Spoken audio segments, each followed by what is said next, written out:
Good morning, everyone.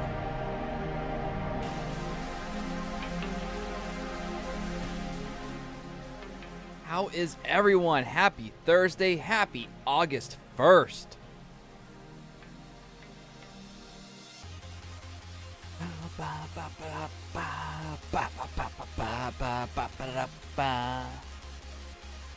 God. So happy. I'm still riding high from the endorphins of completing the song. Oh my goodness. Just listen to this. Love this drop.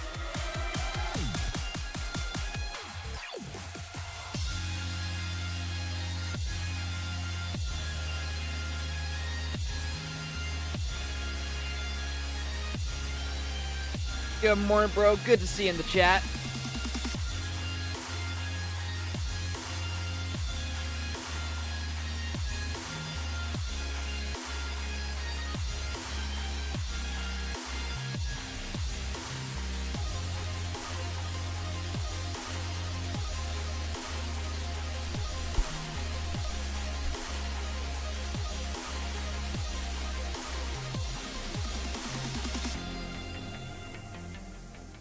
You know, for a first song, I think it came out real well. The mixing and mastering was definitely rough, but it definitely came out better than what I was expecting. I probably went yesterday, even after finishing it, I probably went through it about like 2 or 3 more times, because each time I listened to it, I'm like, ooh. Like your music, I'm cooking.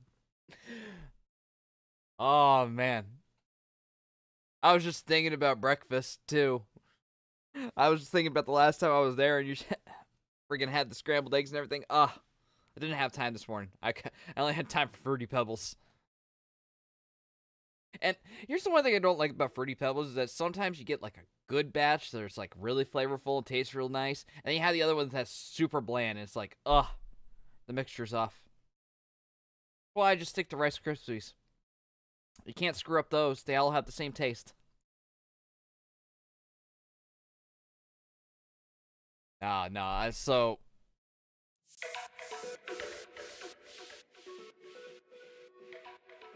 I am yesterday after finishing, like as I was saying, yesterday worked on the song like 2 or 3 more times. Each time I listened, I was like, ooh, there's something I could fit there.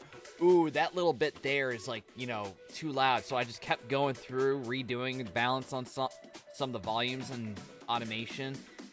Added some things, tried something out during the drop, see if there was like another area I could fit like a kind of lead or a pluck there. Didn't really work out, so I just chopped it out, but I did take the ARP at the beginning and threw it over in the second breakdown. So that helped fill it out a little bit more on part of its segments. Anyways, we'll go over that today. We're doing a post-mortem, so we're just gonna pull it up, go in depth, all the things I've done, lessons I've learned, reinforce everything that I've gone through. I think it'll be really helpful for me. That way, it kind of sets things in stone in my mind, so I don't end up having to go and repeat the same steps going forward. I mean, yes, repetition is the best way of getting it, but so is, this is another way of repetition, of just acknowledging, seeing it, and having notes for the future, being like, oh, I encountered this before. I don't remember exactly how I did it. Let me pull up my notes. So, that's my general thinking in regards to it. I mean, you have post-mortems when you're doing video games, right? Big projects, you go over the design documents, review each challenge and hurdle you went over, how it was addressed, what could be done better for the future, stuff like that. That's how I'm looking at this, because I'm a new music producer. We just finished the first project that we did under the Nemesystemic project, right? This is basically me releasing one title.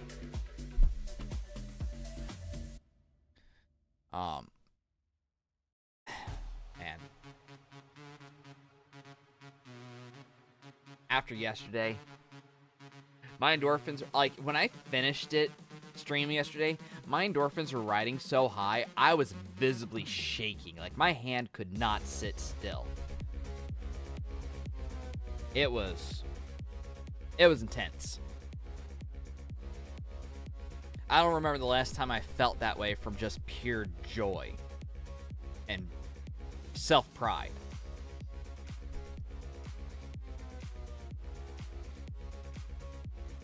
I honestly can't recall that. So, I mean, the last time I felt that kind of like that uneasiness to sit still because of emotions was usually due to anger. So, having it happen due to just happiness, completely freaking foreign feeling. Exactly. That is exactly how I felt. Who fixed these good chicks?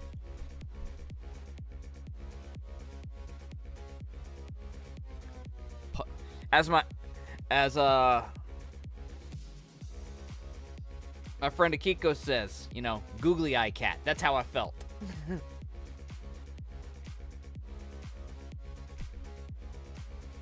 All right. So usually today, I would be going over what I learned and everything, but we're actually gonna save that to after the post-mortem, because due to all the excitement and everything, I wasn't really able to focus on any of the reading, but I did force myself to do the one aspect of it for the planning out this month. So let's go ahead and get me over here so I can show you guys. All right, go away. Day 62, which is still month 2 of the project. I know we've been at this for overall, like the full-on project, me starting the journey, it's day 62, but as for a music producer, we're in month 2 of music production.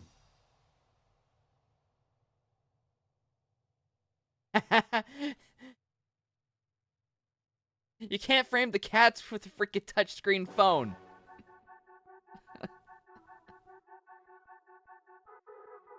You goober. I know how you're watching this. You just said you're cooking. I mean, your computer's on the opposite end of the house.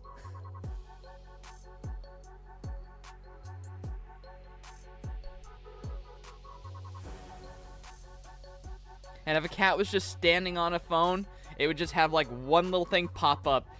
And it's like when you hold the phone on the buttons on the typing keyboard, then you hold down that one letter, all of a sudden you get the options in all the different languages with accents.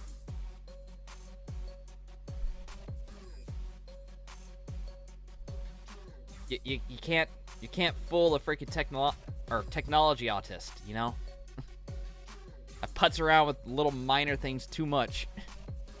Right, day 62. What do we got going on today? We got a first song post-mortem. We got the first song visualizer video that we need to get done, and complete our education objectives, which I am doing terrible at. My God, you would think after freaking how many years I'd finally get my act together and be able to do homework, even if I'm the one that assigns it to me. No, I suck at it. Jeebus. Recovery activities, play some Final Fantasy 14, play Wesker, and so here's the problem. I've been trying to play with Wesker, but Homeboy's been like lazy. I don't know why. He won't chase the ball anymore. Maybe I need to swap to a different toy. And today's a music listening to day. We did Picking Up Heavy Things yesterday. All right. To-do list.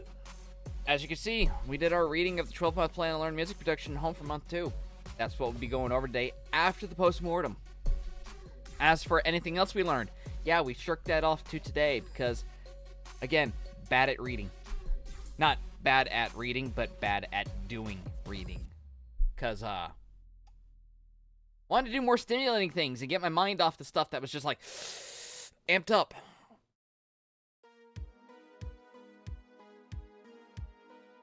Yeah. I'm still kicking the brainstorm social media content down the road. I've got some stuff ideas, but I don't have a full-on schedule flushed out. So, as for shooting YouTube ideas, I got some my own worst enemies. I got a couple of those ideas I want to shoot tomorrow. There you go. Oh, shit. Undo that. Delete that. There we go. So I got to put those two in there as, you know, kind of set in stone. And hopefully after that I still have time. Oh, shoot. Hold on, let me do this again. There we go. I can finally shoot my intro video and get that up on the channel. That would be nice, right?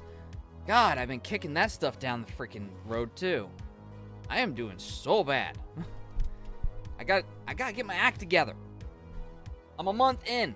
I should be able to freaking start doing more.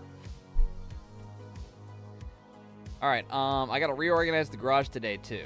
So it's not a lot, but it's just a pain in the ass.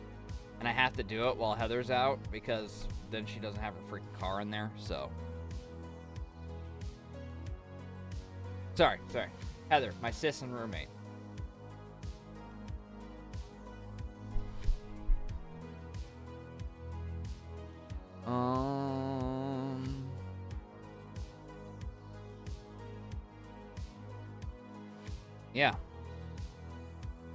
Yeah, so we're going to get our education review, which will actually take place after the post-mortem, and we'll do that. All right, great. So, for a post-mortem,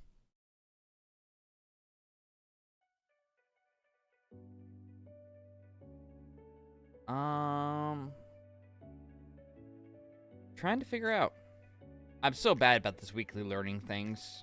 It's just such a pain in the ass to fucking put together. I think I'm going to change this to monthly learnings.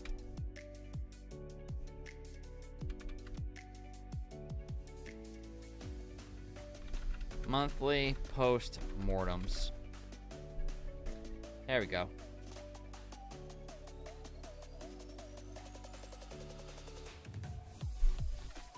July. Month 1. July 2024.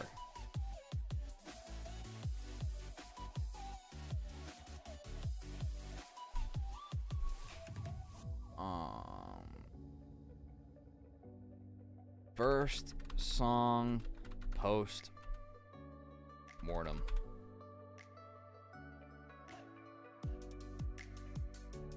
All right. Cool.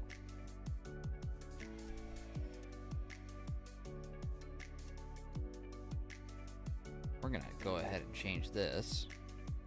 This is going to be a whole thing I'm going to have to reformat and create a whole new template for, huh?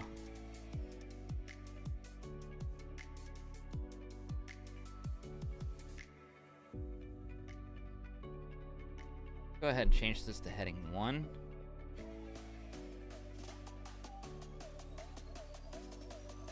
And by the way, we came up with a name for it. It's probably... I think it's appropriate because it is basically where I am starting from. And the whole vibe totally does just fit my, you know, state of depression and yearning for actually starting my career into music production. And this is kind of just like...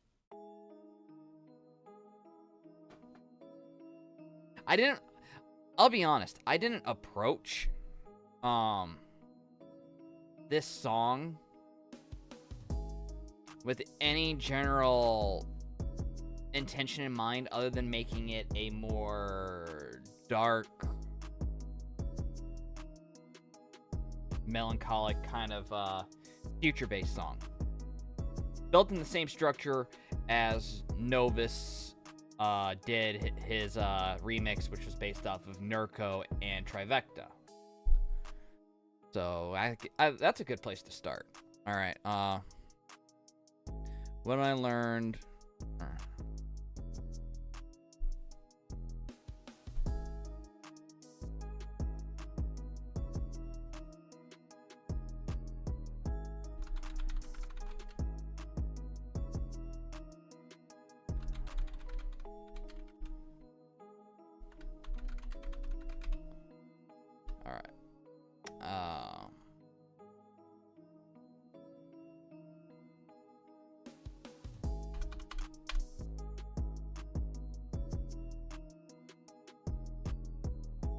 let's go ahead and put oh,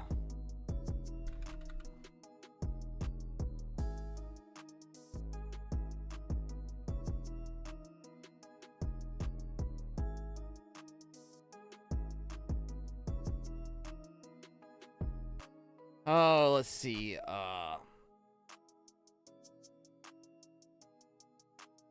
Let's just go ahead and start with just a note on where it started. All right, so approached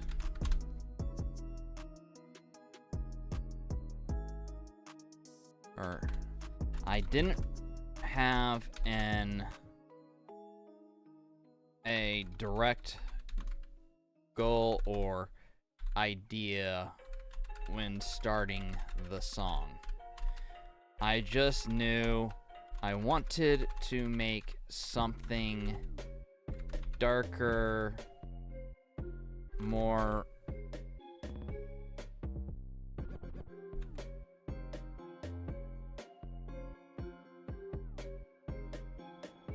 melancholy. That? No. Gosh bless it. One L. And the A. Gotcha. That's what I thought. Except for the L. I don't know why I put 2 there. Oh, I know why. Because my sister turned my dog into a pun this past spring.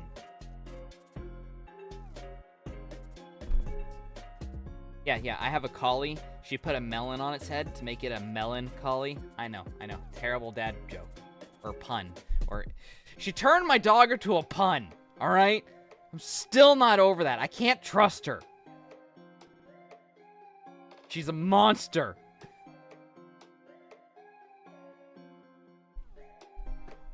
Right. I just knew I wanted to make something more melancholy or melancholic or sad. Well, let's make sure I'm using melancholy correct, because I have an idea of how I'm using it, but I just want to make sure I'm not saying the same goddamn thing twice. I'm pretty sure melancholy and sad are just 2 different things. Pensive sadness, typically with no obvious case. Or just generally sad / depressed. There we go. So yeah, the melancholy is a type of sadness. That's what I thought. All right, I just need to be more descriptive in how I want to say. Because I was like, I just want it to be a darker, more sad than kind of like hopeful, kind of uplifting kind of beat as it went throughout. I just know then the source material, or then the not source material, but then the tutorial videos example.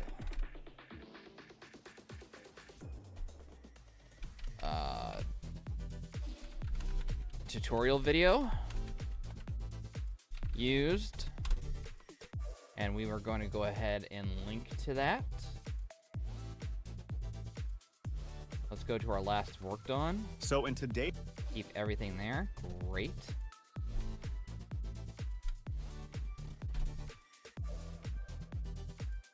God, I love the hyperlinks just working with freaking Notion so well.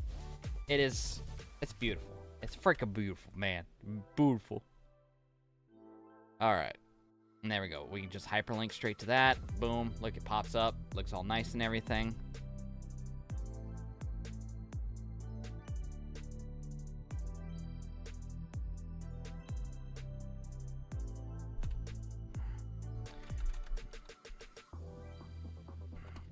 Novus did his song in the style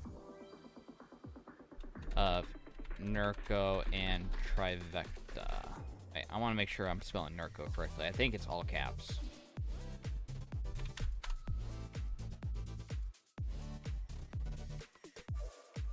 It is. Okay, good. That's what I thought.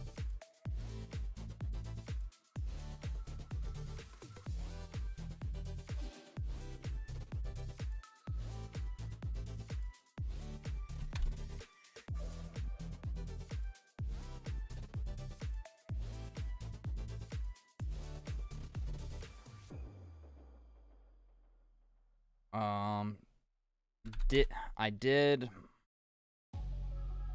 I made my song in a similar arrangement and structure as Novus, but the composition and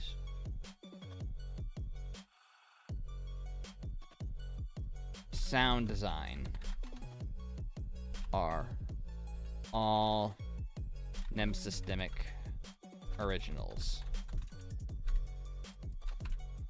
As rough as they are. XD. That's right. I'm emoting in my notes. Can I actually emote here? No, okay. They don't have a way of putting that in. I just wanted to check. Right. So yeah. Didn't have an original goal. I didn't have a direct goal or idea when starting the song, obviously.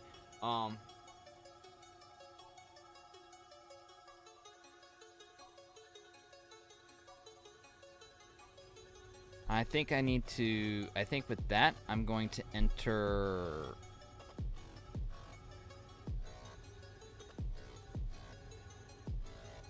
we're going to have a section for challenges faced, lessons learned, and skills attained.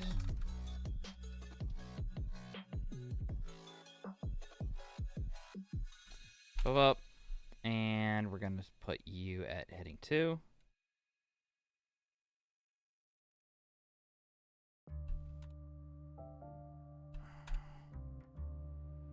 There we go.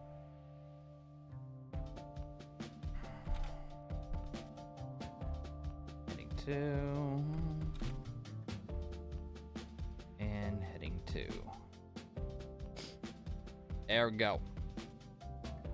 Got these sections to go into whenever we... So, I'm just gonna fill this out as I'm working through it in my head. And as we get something that we can jot down, that's what we'll do. Right. So, let's go ahead and pull up our song. Start from there.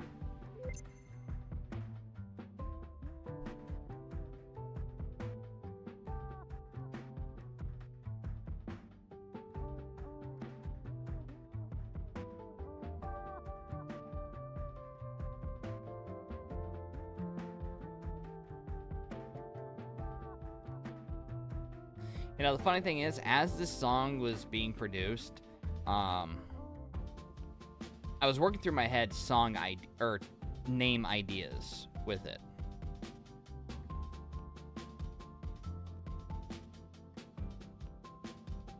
Because I knew it would eventually require to have a name. I just didn't know what to give it. There we go.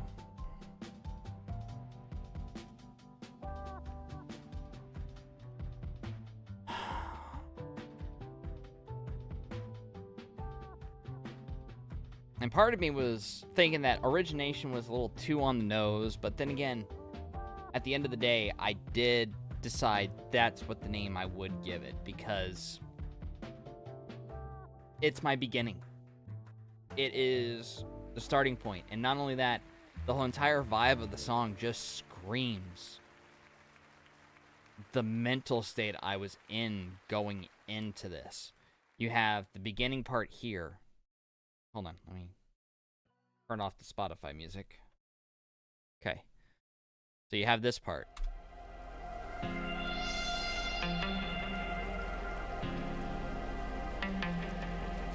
Kind of listless and dark.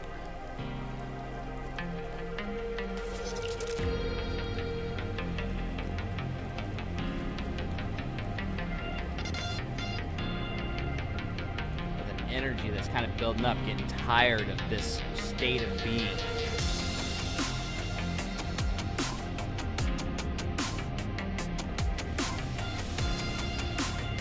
The wheels are turning in my head, just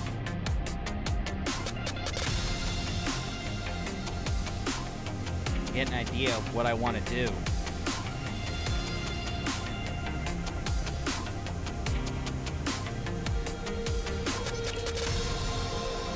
And this part is like the trepidation before taking that first step on the journey. Wondering if I can actually pull it off.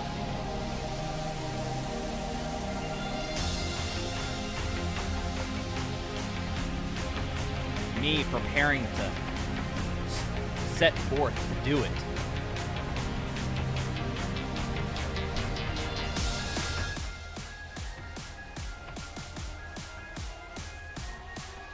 Actually engaging and taking that chance, that leap.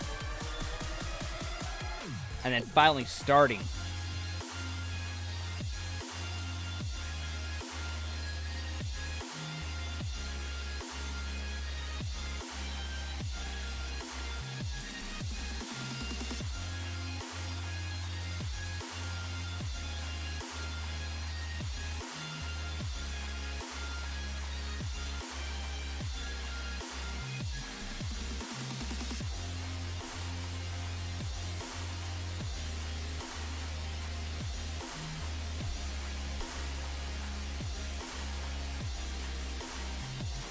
Falling into the flow of everything, and then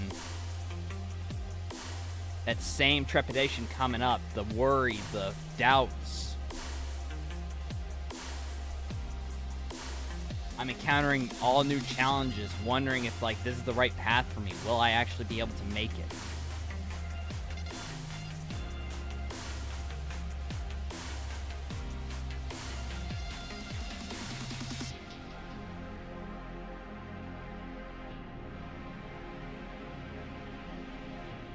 Me when the doubts get so bad that I just want to give up.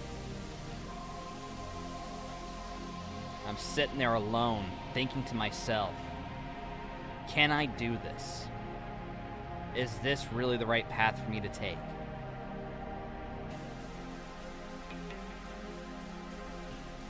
Now I have to make a decision.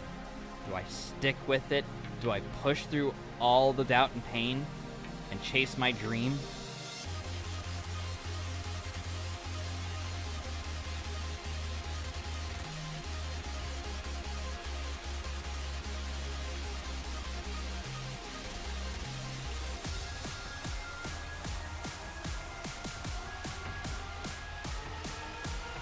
I find my resolve, I knuckle the fuck up, and I get to fucking work.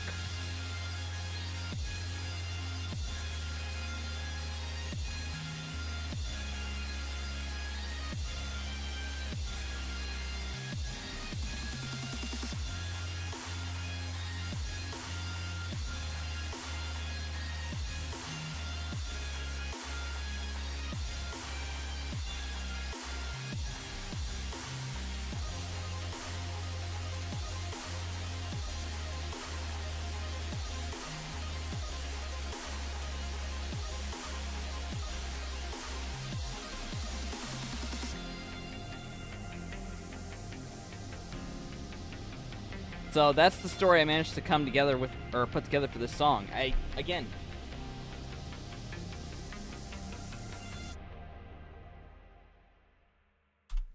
didn't actually, oh crap, stop.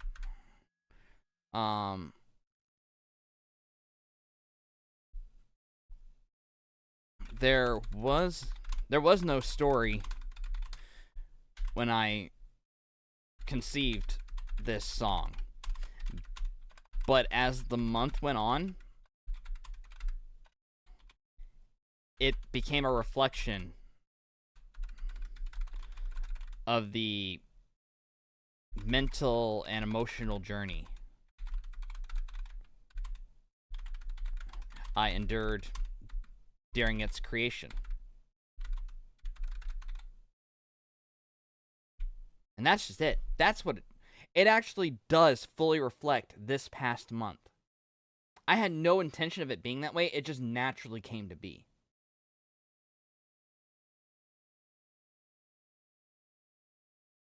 Probably makes it a little bit of a pain in regards to songwriting, that you didn't actually have like a plan going forth when composing it, but it truly is a piece of art, though. It's not a masterpiece, but it is art. It's a reflection of all that I did and put into it.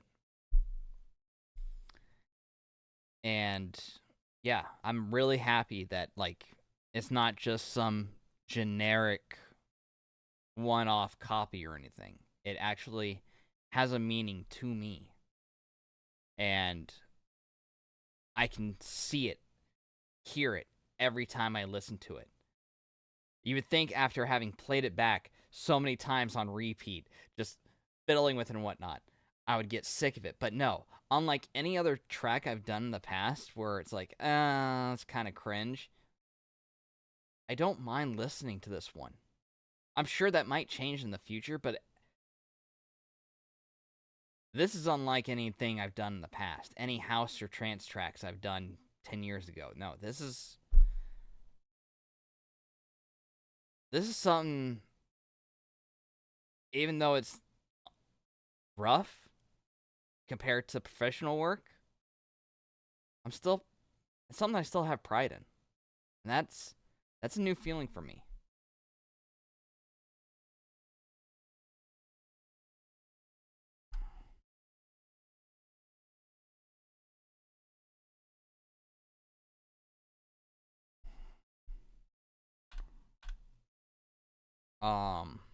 Yeah.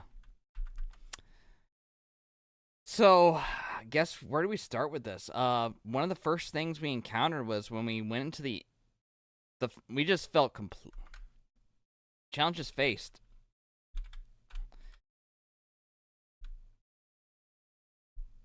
The absolute feeling of being overwhelmed when we started.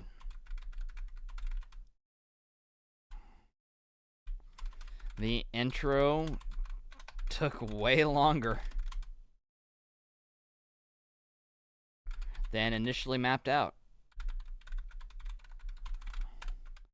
Had planned for taking 1-2 weeks tops. I think it ended up being like 2.5, 3 weeks.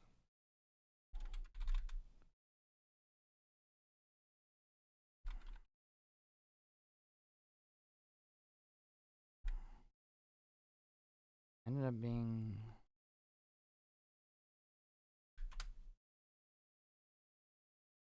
being...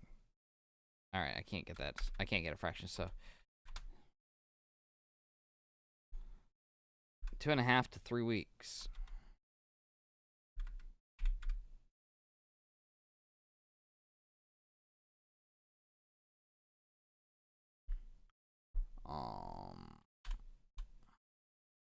Mental health.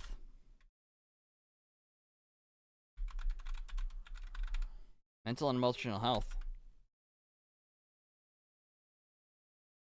I probably thought about quitting 4 times this month.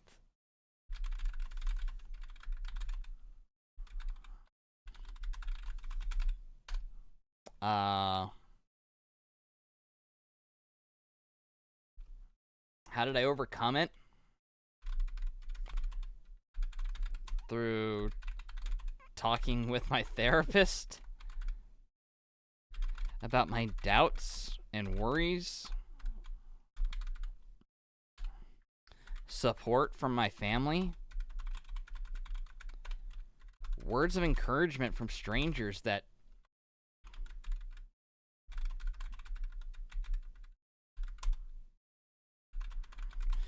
who would end up following / subscribing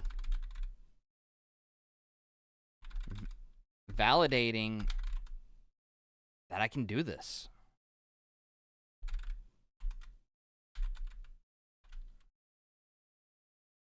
Let's make this bold.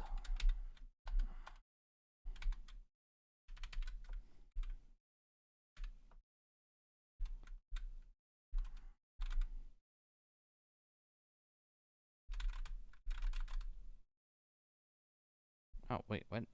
Oh. And I have a knack for it.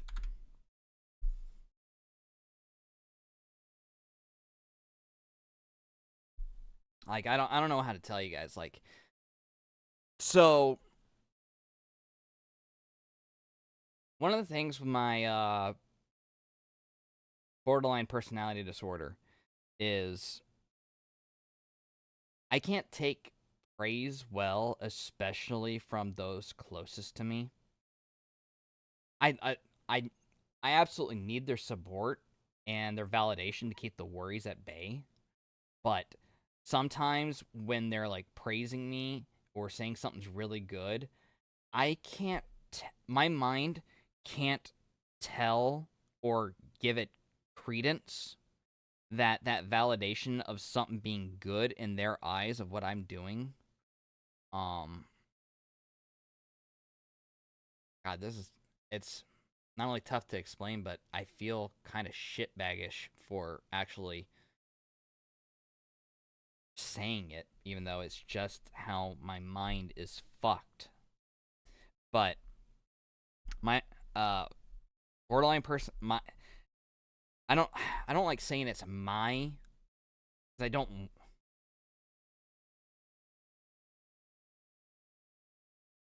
I'm not gonna calling it the BPD gives it power. Calling it my means I feel like I'm using it as an excuse, but I'm not trying to. I'm trying just to explain that having it makes me it's mine. It is mine, and I don't know how it affects other people, but I know with my situation with borderline personality disorder is that when people are close to me, friends and family, I sometimes feel like innately they're going to say good things about the things I do, and so it doesn't bear as much weight as when some Joe Blow I've never met before over the internet actually comes in and validates it at the same level. They say the same things. And that's not to discredit anything that my friends and family have done for me up to this point. It's actually that one person saying that suddenly makes all of the doubt that took away the credence to all of their support and what they said away. So all of a sudden, it's a rush of, holy shit, I was wrong this entire time to think that way, that I didn't actually believe in them. And it sucks. It sucks that my mind works that way, but it's what I have to live with. And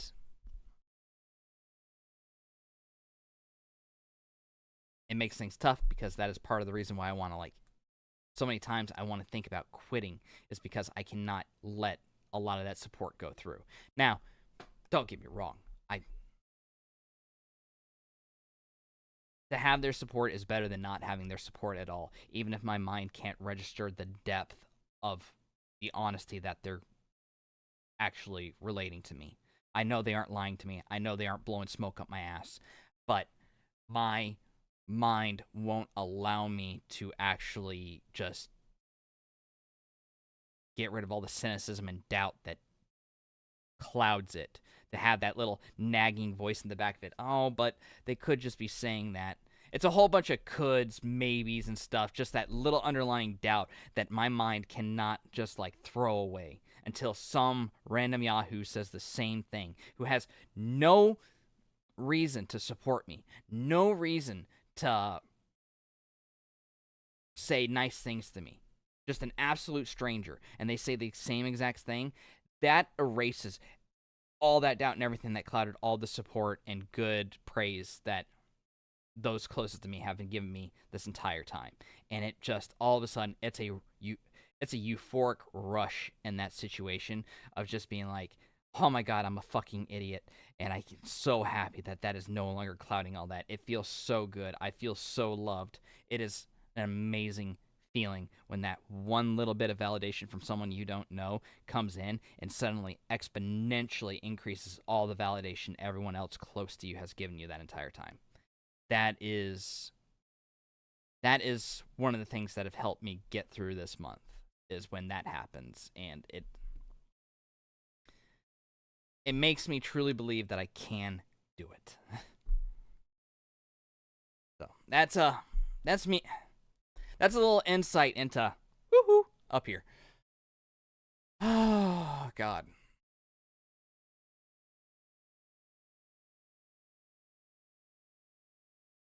I feel freaking embarrassed. Right, enough being sappy there. Let's move on.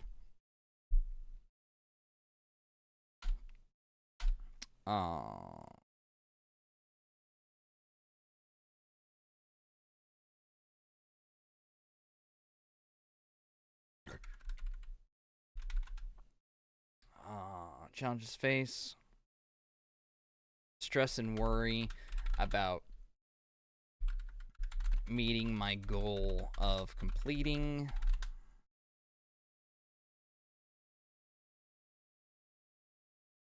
my song by the end of the month. No other solution to be found other than just doing it and pushing forward. A lot of times I was held up on minor things when I needed to let go and work on something else.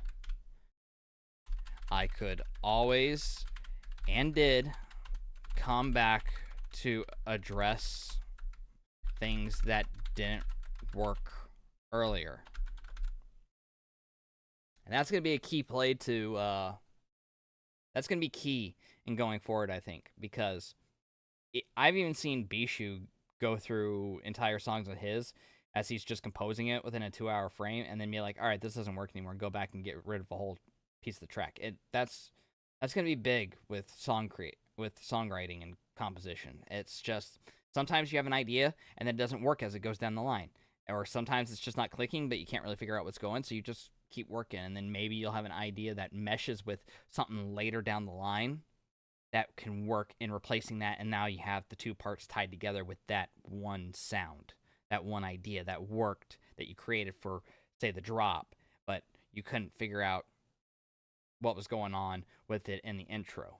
Like, best example.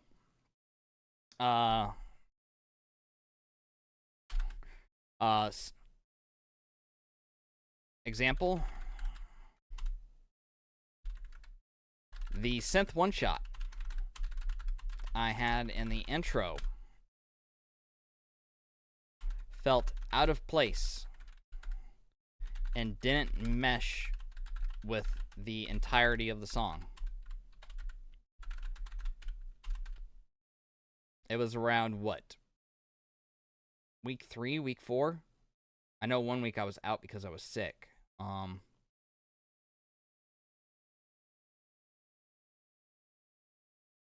It wasn't until the second to last week that I discovered that the one shot, I should put this as, it should all be one word for one shot.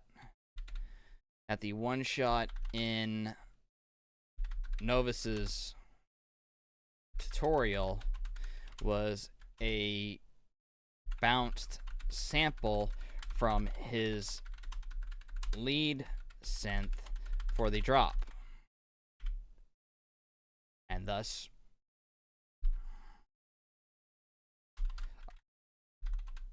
after noticing that and bouncing my own,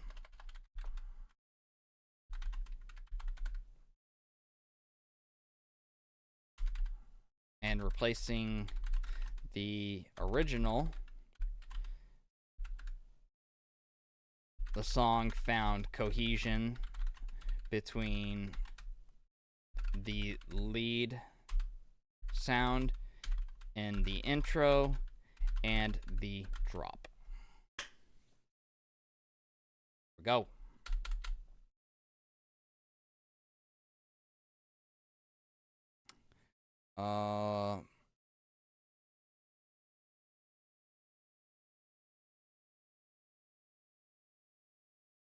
Yeah, another one. Physical health.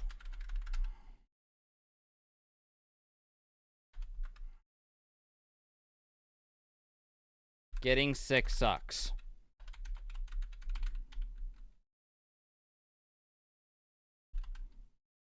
Do better at not getting sick. I don't know what else to say on that one. It's just, you get sick, you get sick. Best I can do is just not, or I don't know. I mean, I'm pretty hygienic. Wash my hands, wash my ass, shower. Sometimes it happens. Or a cat wipes his ass on your pillow.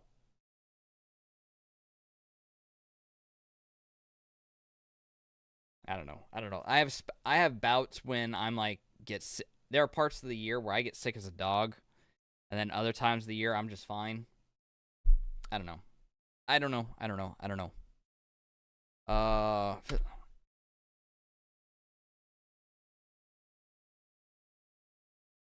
Can't do much about migraines though.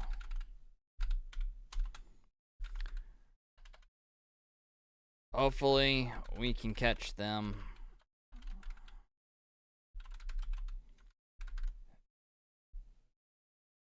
I'll try to catch them faster and down them pills to kill it before it gets worse.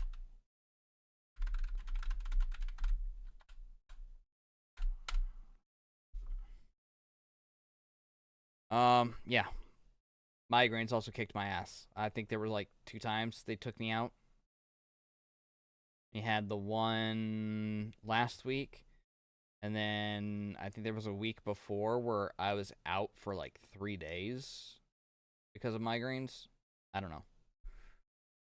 They were bad this month.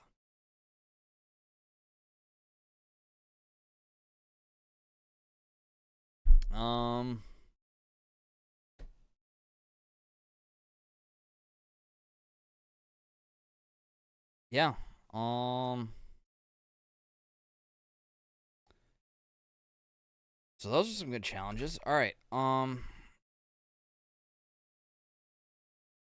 All right. So we had the intro here that took us a little longer than normal, but we were really just learning how our DAW worked. On top of that, we were learning sound design too, a little bit. Plus chord progression, plus all that. Not really much of lessons learned with it, because we were just learning that in general.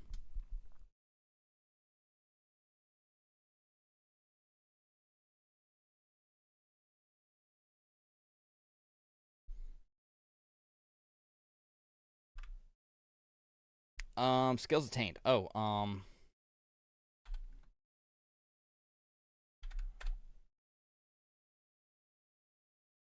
Bouncing samples.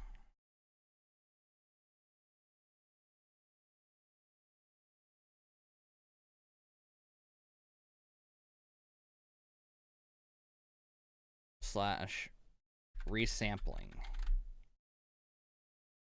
We made use of that.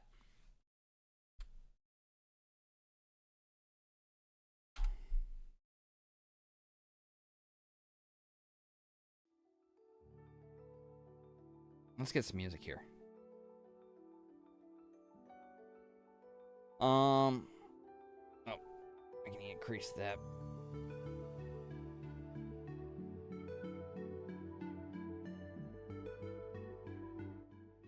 Hold on 1 second. It's about to get real loud real quick. There we go.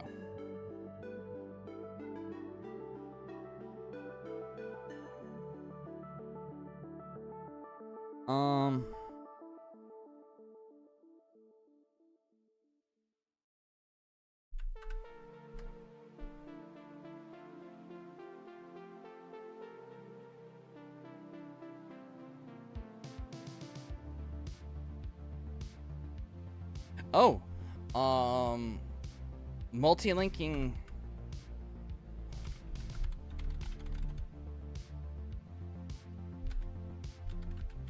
Multi-linking FL Studio to, or multi-linking to controller, or multi-linking third party.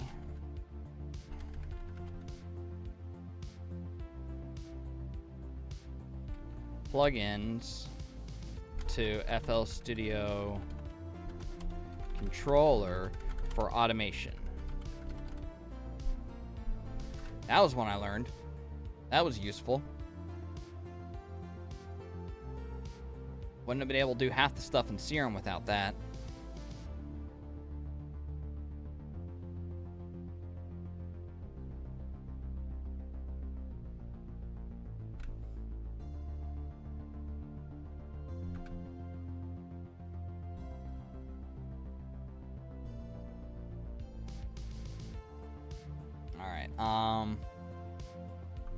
Lessons learned.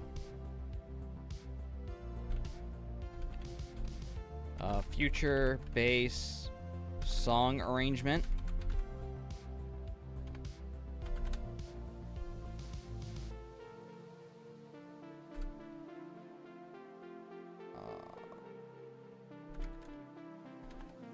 Track layering.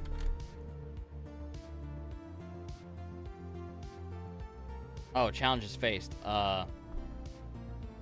Mixing. Mastering. Still don't have a grasp on that. Looking to improve for month 2.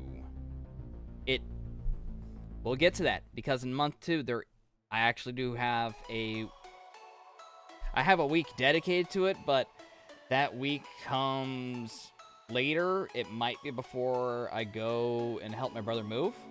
It might be on the week that does happen. I'm not sure. We'll look at the calendar. We'll look at the calendar and see where everything falls in line, because week 1 starts next week. This couldn't have worked out better with it falling on a Wednesday for everything to be done there, and having the first day of the month today on a Thursday with my stream schedule. Couldn't have asked it to be better, because this is the last day of my stream, or this is the last day of the week for my streaming, and it allows me to do the whole post-mortem here with you and get everything out.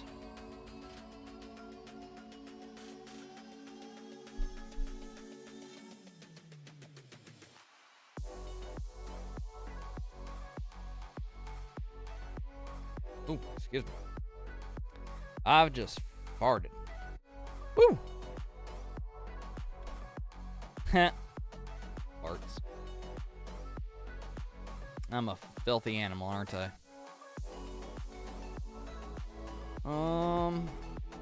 Yeah, that's really all I can think of. I mean, everything was pretty much cut and dry, just following along with the tutorial. The major things I learned was future-based song arrangement. Outside of that, a lot of this wasn't anything new from when I did the FL Tips and beginner to intermediate course.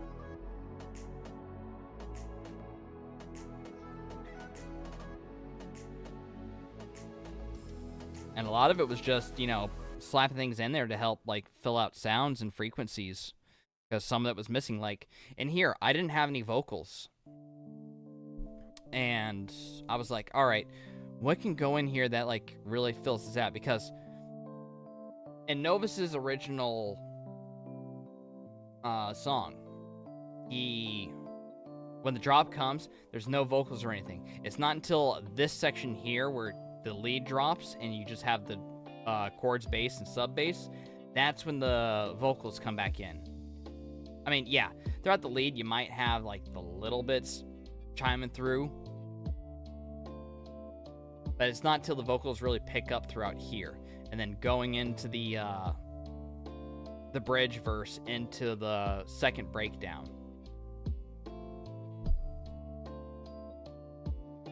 But since I didn't have any of that, I needed something to fill up those frequencies. So that's when actually, that's another challenge.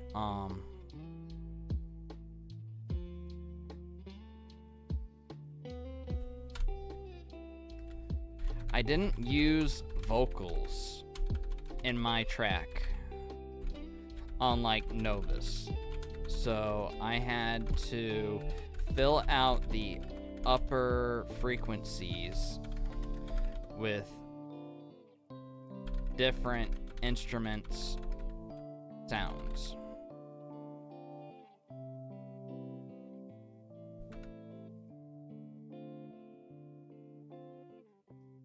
Actually,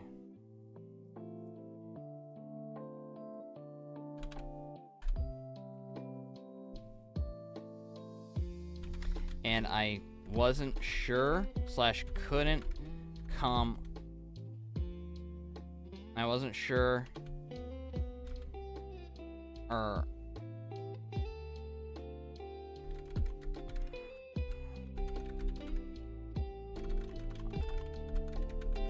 in time by the deadline of the end of the month.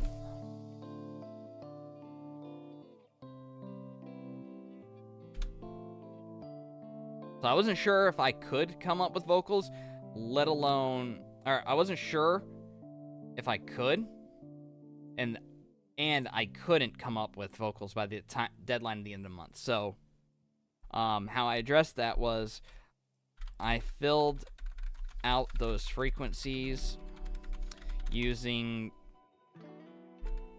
previous patterns, instruments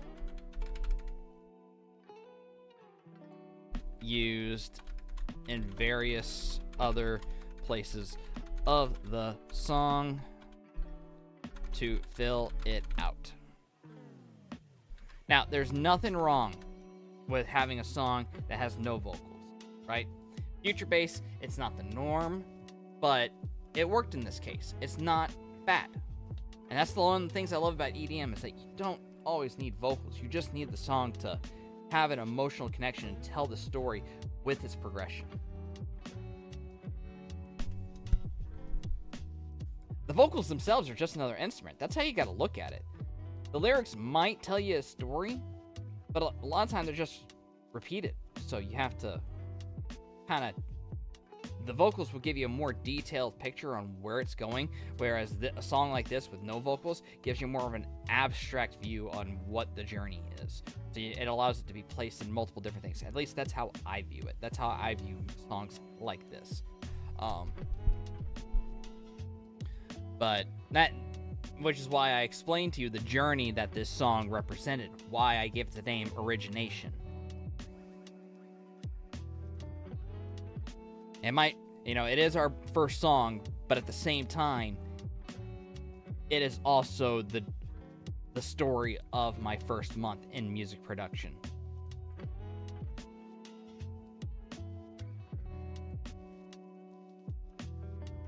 So, yeah, where the lyrics were missing in these areas here, I took the chord piano progression and the pluck and filled it in here. On this second part of the bridge verse, I felt like bringing in the ARP from before at the beginning with the filter cutoff gave it a nice transitory low-mid feel that led into the breakdown. And to separate out this breakdown from before, I didn't have the piano pluck carry over from the first one into this one. Novus did the same thing, but this actually made a lot of sense because it helps differentiate from the beginning to the second one. Not only that, we just had a big energy release, and now it's like, this is where it just brings it a lot of like conflict in the song and the story of it. And then here's the beginning of resolution, and then boom, we get the break, and the build up, or the second build up. This break, lots of cuts here because I didn't have vocals to go along with, like in his. On this part, he chopped to match where the vocals hit. I didn't have that. So what I ended up doing is that I chopped to match the lead. So basically the tail end of each lead note, I would cut out basically a 16th of a note. And just have that like, there, it's easier to explain just by listening to it, right?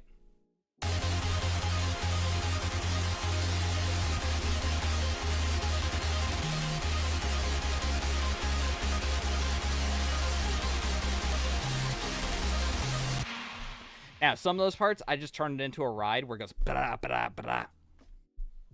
That helps give it some more energy as it goes through there, building tension. But yeah, a lot of these were just 16th notes cut off at the end of where the lead would be.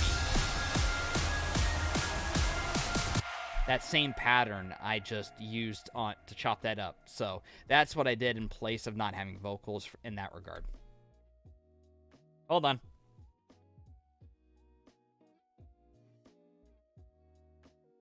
Oh, pineapple. Come on.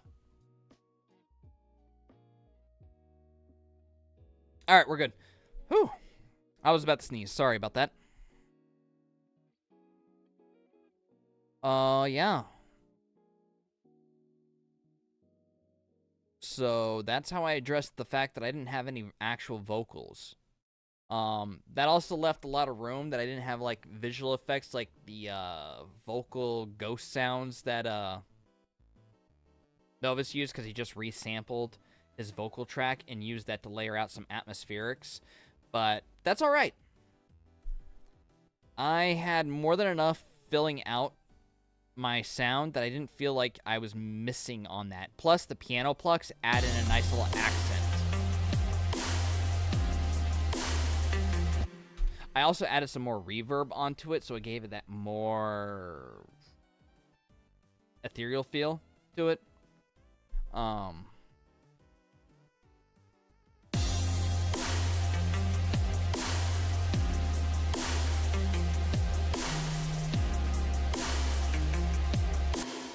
If we go to it,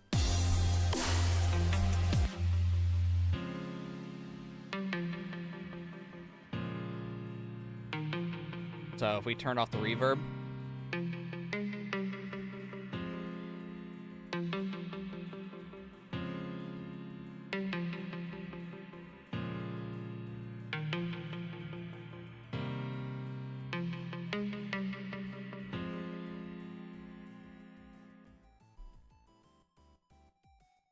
I can't really tell.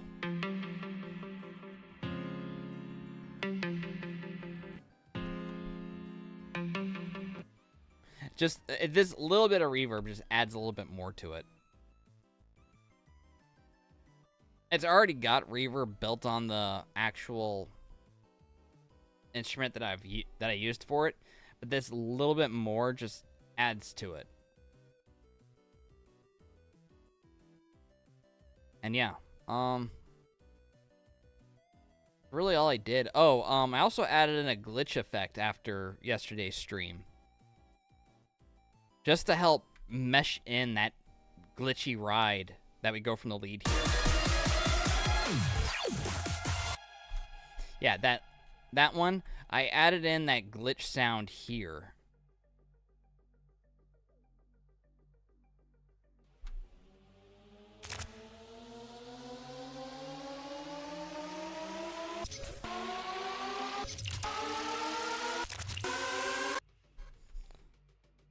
Also here in the intro.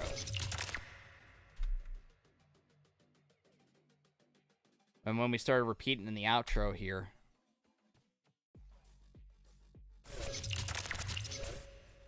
Now notice I also didn't repeat it in the second rise here, because there was a lot of energy here that it was just clouding it up, and since those frequencies really weren't being heard, I didn't bother to place those three in there again.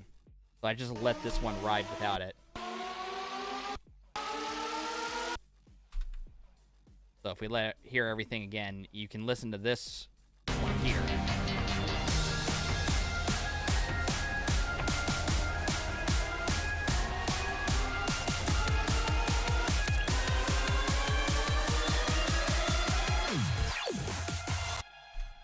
And then if you go back to this one,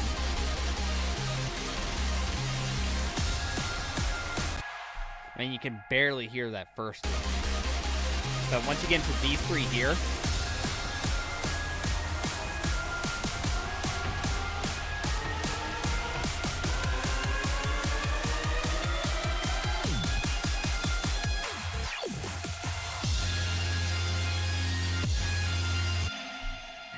and one of the major reasons why you couldn't hear it in the second one was because of the crowd noise effect and the noise risers. These here really drowned it out, so there was no point in actually having them in it. This one could be heard because these are at such a low volume there, but going into here, it was just too hard to pick them up. So, yeah. That's pretty much it for our post-mortem there. I like it. That's all I can really think of. Right. There's our post-mortem. Oh, hold on. Let's go ahead and get that correct. Great.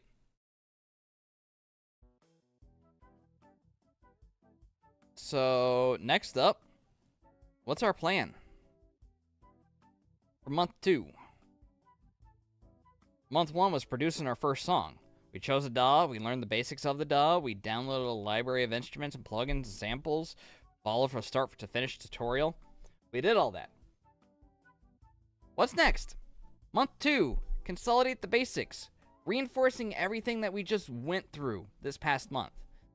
So we're looking to, number 1, learn the basics of music theory, making sure that all the elements in your song are in the right key, putting more emotions and storytelling into your songs, creating more, so doing, instead of it reflecting the journey, we're going to focus more on actually going at it with a purpose.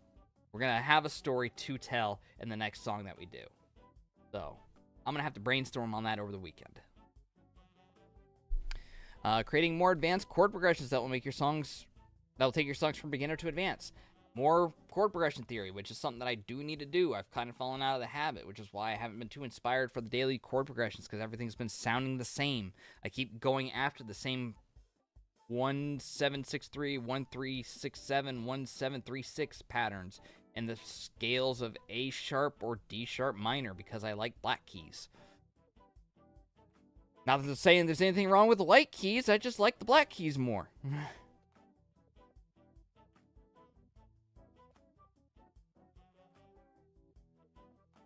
Oh, I got music playing. Yeah. Number 2, options to learning music theory.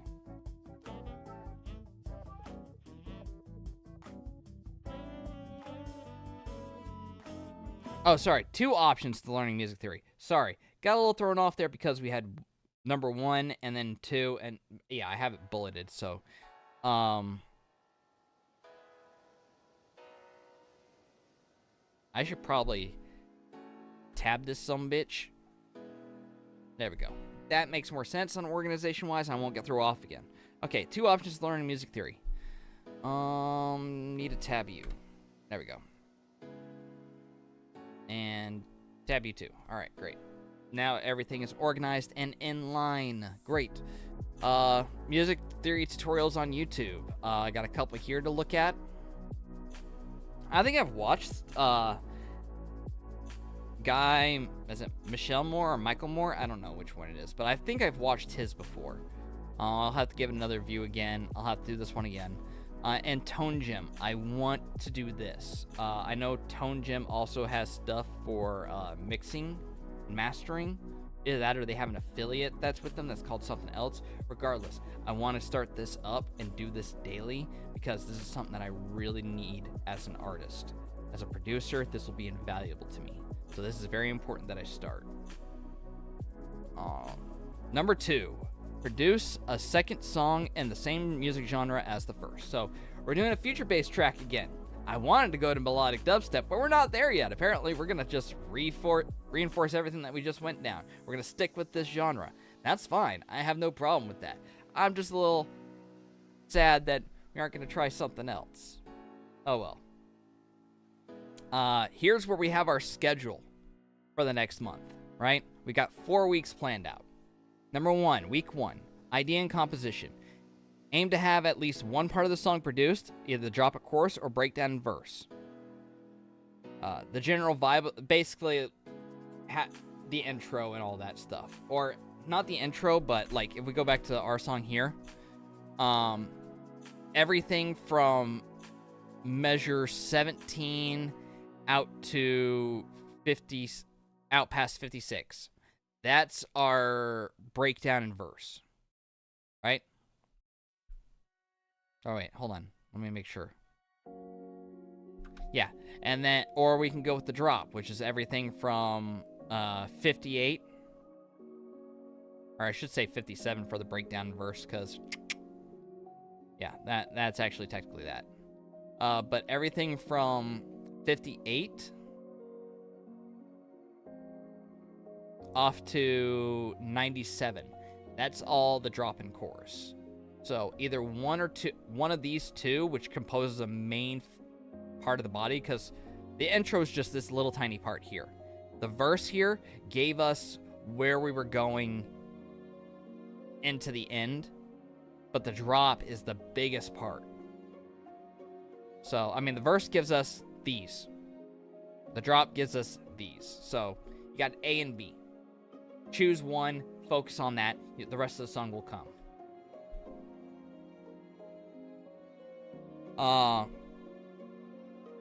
Also, it'll, it gives you the general vibe of the song. And be sure to add all the instruments needed. So that's the instruments for the chords, the melodies, the strings, the drums, basically everything's set up and ready to go. That's something I wanted to do. I wanted to have an entire thing set up for a new project. So that's one of the things we'll be happily able to work on going into this. So we'll have our template made for this, and yeah, we'll be good. And before we get to week 2 arrangement, I need to go take a quick break. I will be right back. Hold on. Oot. Wrong button. Right button. There we go.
Alright, we're back. Sorry about that. Nature called. I'm gonna say this. I don't think Greek yogurt sits well with me. Sour cream, no problem, but Greek yogurt, my gut is not happy with it. Don't know much to say about that. I mean, yeah, I thought it would be a good substitute. Oh, sorry, I'm fighting with the music here. My bad. Sound presence was wrong. Yeah, so, yeah. Don't know what to say about that. It may taste like sour cream, but, certainly my body does not agree with it being a substitute for it. So, we're just gonna have to deal with that in the future. Anywho, I should be good now. Where were we? Holy crap. Literally.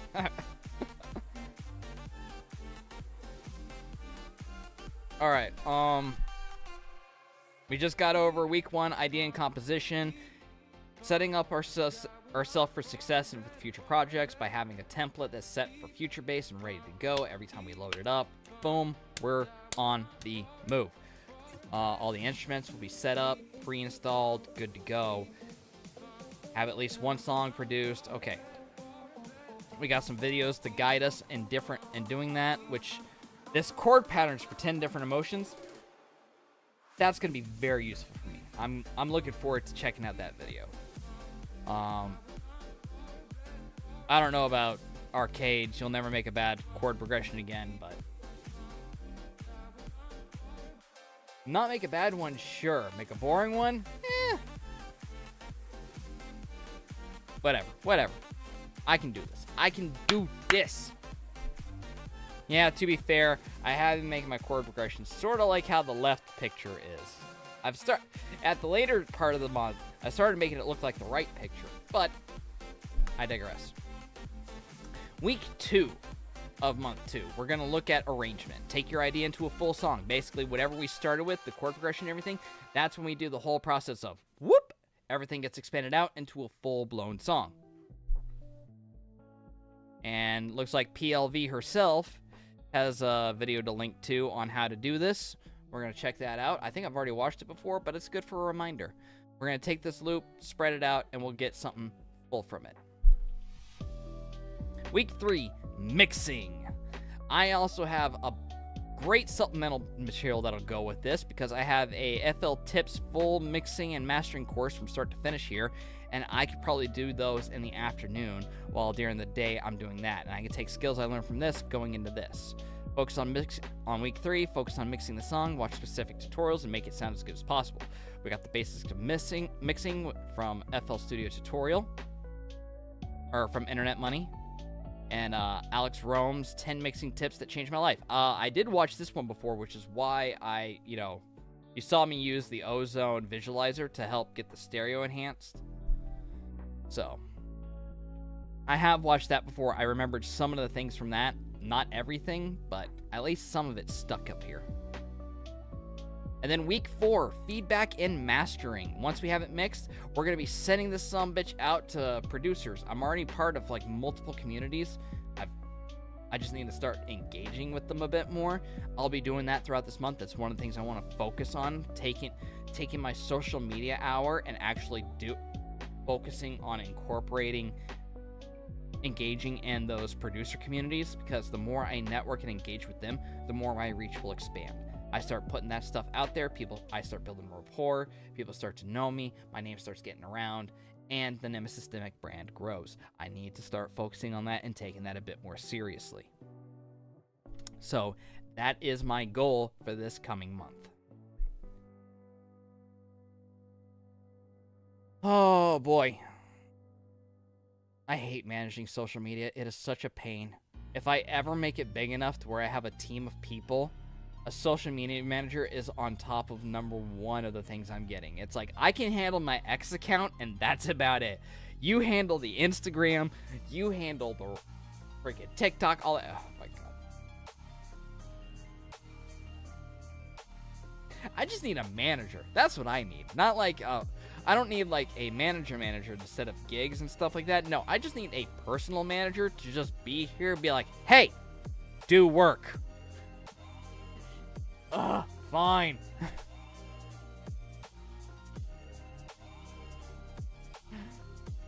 It's not like that. It's never really been like that for me. Just having someone around, just so I don't feel like I'm letting them down. And so, I had this discussion before with my mom. She was over one time, and I was discussing the same issue of just like, I don't want, like, having a person around just makes it so I don't want to let them down. And she's like, well, you could view it as not letting me down. I'm like, here's the thing. I already know that, but I need the physical presence. Just having some other person around motivates me to do it. It's the proximity principle, for goodness sakes. When she was working from home, the guest room was her room, and she was just working out of there for remote for Washington, D.C. before it got too bad that she was like, all right, I'm going to just go up there. But she was doing that. I was working every day. I wasn't screwing off. Why? Because I had a person in the other room. And for some strange reason, my mind just clicks like, oh, I have a person here. I can't be slacking off. I can't set that bad example. But if I don't have anyone here, it is an uphill battle to be motivated to do stuff each and every day, not to get distracted going into other things. I don't know. I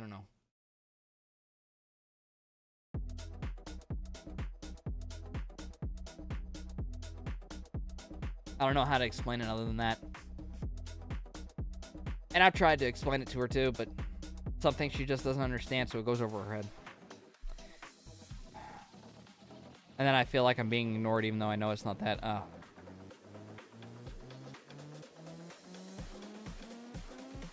That.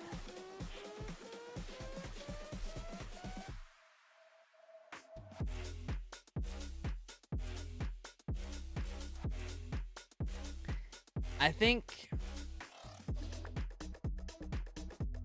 the best way to describe BPD is having low-grade dissociative identity disorder, where you're not completely separated from yourself, but you're sort of like that interlaced kind of feel. Like you have that shadow image that's not fully meshed into the one image on a TV. It's like you see the little offset, the little fuzzy ghost that should be like completely on top of the image to fully give it a full picture. No, BPD is sort of like that little offset of it. And sometimes you end up as that ghost thing that's not the full body, and so you don't actually get control over everything. You have the impulsive one that's just going rampant, and you can't stop it. But the other one's like holding on for the ride.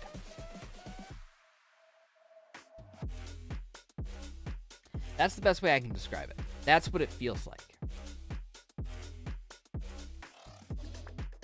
And then other times, you're fully meshed together, you're a whole person, and you're doing just fine.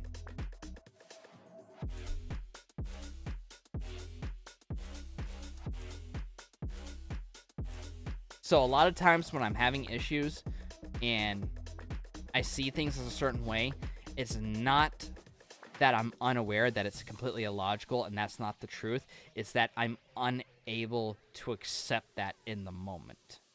So, yeah. Fun times. Anywho, enough about mental health. Let's go ahead and keep on with this. So, the week 4 of feedback and mastering coincides with number 3, getting feedback from other producers. Send the song to 2 or 3 producer friends, ideally more experienced. Well, at this point in time, a lot of people are more experienced than me. So, I have a plethora to choose from. The only problem is, I don't have producer friends yet. So, yeah, we're going to be working on that. Yay, making friends on the internet.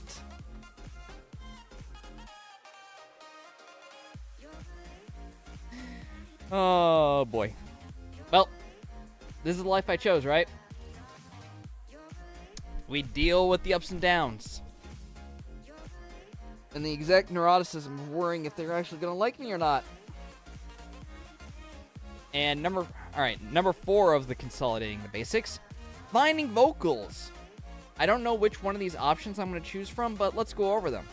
Learning to mix vocals is imperative for every producer, especially if you want to have a future in future bass.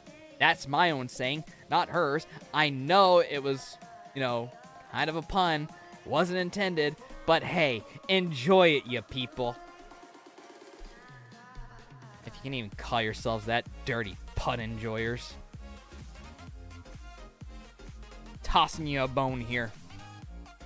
Option 1, collaborate with a singer. Helps build your network and expand your reach of audience. If a singer has an established audience and you're working with them on a track and the track turns out real well, they can share it to theirs. And then, oh, hey, look, new people to check you out. And they like your stuff. Some of them stick around. I would like to do that.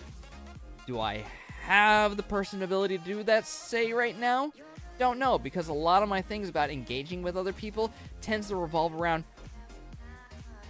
am I worthy? Are my skills worthy of this attempt?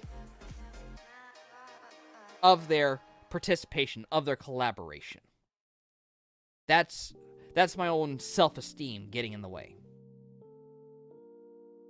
Option number 2, free online vocal packs. Plenty of great options out there, but they're more than likely low grade because they're free. Hence the reason why you're listening to stream beats and it's not like the best music all the time. It's kind of like, yeah, I can tell this is definitely free music. But hey, it's not bad music. Thank you, Harris. Also, another thing is that with the free online vocal packs, other people can make use of them too, so you're not going to get original sounds. Very likely you'll have a bunch of things that overlay with other people's songs, so thus your individuality, unique feel can get lost. Option 3, paid online vocal websites, i.e. Splice. Splice has tons of free vocals. However, again, it has the same drawback. It might be better quality than the unpaid free ones, however, or the free options, all right? Yeah. But it has the same drawbacks. Because anyone with a Splice subscription can get it. Anyone who bought that vocal pack can get it. They can all have these same sounds. Option number 4, hire a professional singer. Original vocals, great quality as a paid online vocal pack, but they can get pretty pricey. Also, paying a vocalist doesn't mean you have to give them full rights and collaboration share. Yes, you should always credit them. If they are performing on it, credit them. However, they do not have to be a collaborator. They do not have to be showcased on there unless that is in the agreement. If you do pay them, that you can probably get a lower fee or something when hiring them, doing it that way. It's all just give and take, bargain, consideration. It's a contract. It's all about consideration and agreements. I'm sure there might be more to it, but, I'm not the lawyer. My cousin is. I can always contact her. Improving your musical and mixing ear. Number 5. This, I really want to get down. So training your ear is the best way to improve. You can do this in 2 ways. Actually, you do this by 2 ways. Number 1, active listening. Listen to other music in the style you are producing to subconsciously absorb it. Future-based melodic dubstep playlist for research. That's my note. I need to do that. I already have a playlist, but I need to kind of narrow it down for this month. And analyzing reference tracks. Take notes when analyzing songs. That's right, I'm going to be busting out a pen and paper. What instruments are used? How is an arrangement made? How are the vocals layered? What element is loudest in the drop? Which instruments are on the side? Etc. Just if it stands out, analyze each individual piece of that song. Just take it apart. Also, these are some plugins that were linked that I kind of want to check out. They're pricey. I'm probably not going to get them, but I do want to check them out, see what's going on with them, and in the future, I'll probably get them because they will, if they're a good way of seeing how to balance my song and mixing in comparison to another track, that'll be useful. I think I've seen tonal being used before. I think I've actually witnessed tonal being used in regards to people mixing and mastering songs, where they get a master or they get a reference track, use tonal, and they just find the frequencies and everything and balance it out as they're mastering. So I'm sure down the line that'll be something I get. And then we look then after this, we look forward to month 3 where we master our sound. I don't know what that entails. Haven't read it yet. We'll do that at the end of August. But that's it. That's our plan for the month of August. I gotta blow my nose. It has been bugging me as I've been speaking. 1 second.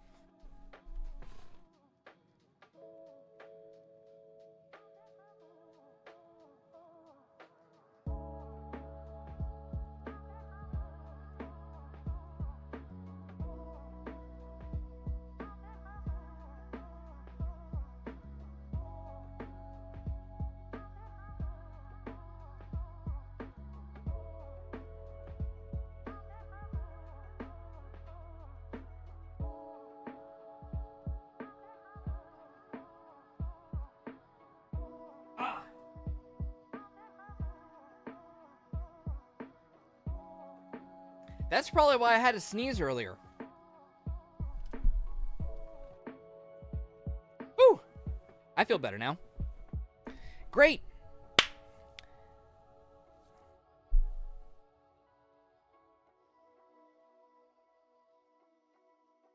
We did our post-mortem. We did our education review. All we gotta do is make a visualizer. Right then. God, so proud of this. No, don't save any changes. I just wanted to show things off. Alright, we need to go to Adobe.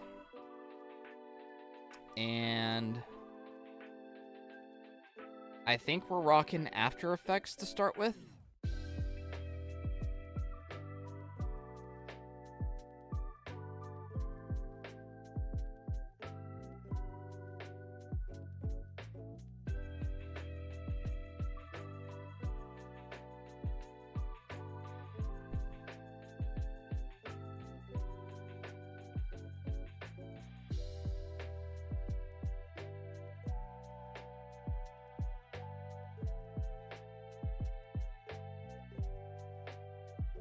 Alright, we'll just do a new project for now.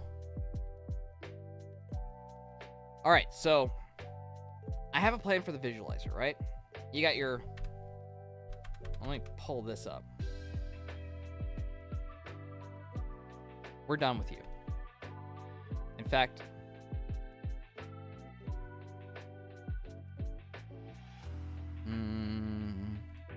Go to our bookmarks.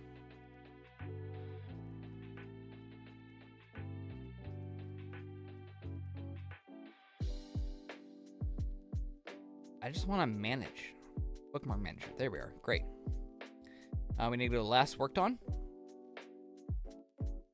And we're done with that one.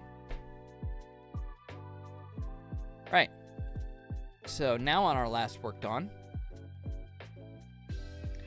we got this one and this one. Hey everyone, well. Alright, so what we're looking to do here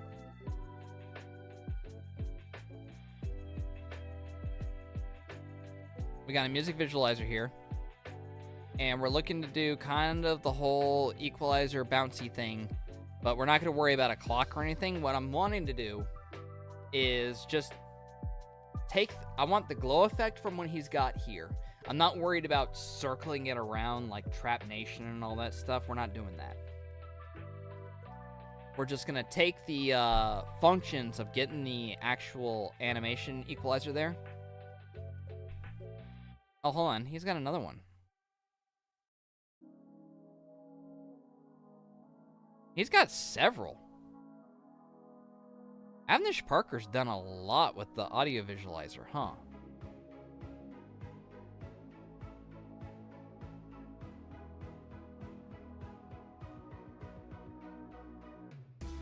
Well,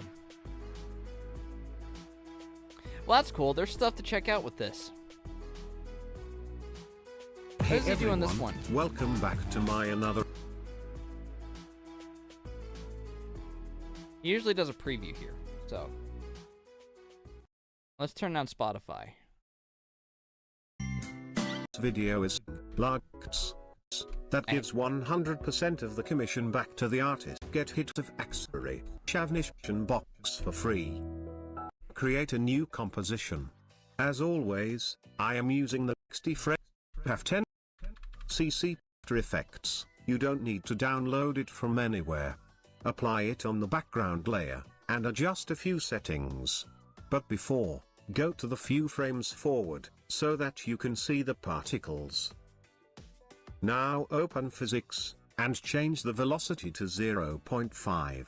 Particles, and size to particles, the preset.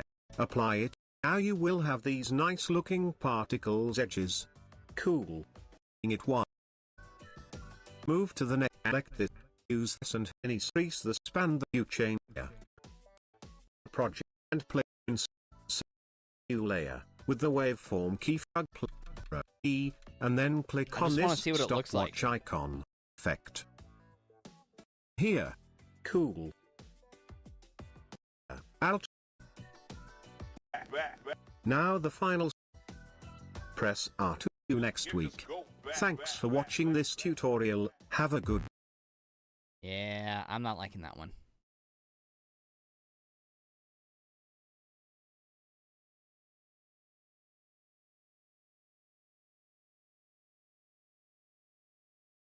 Anyways, what I do want to do is, so this one.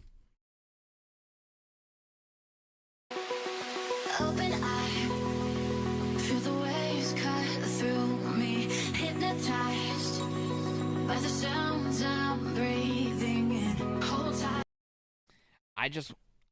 I like this. I like what he's got going on here.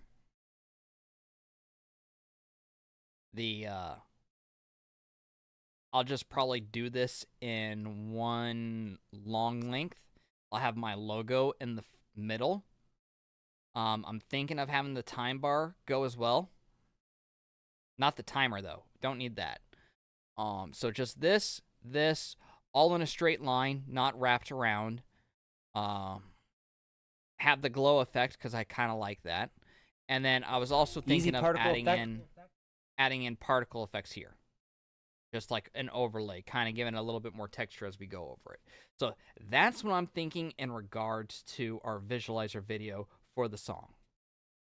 Nothing fancy, not doing a whole music video, just something to slap it up, play, look decent. That way it also doesn't, I don't feel bad about you throwing it in the background.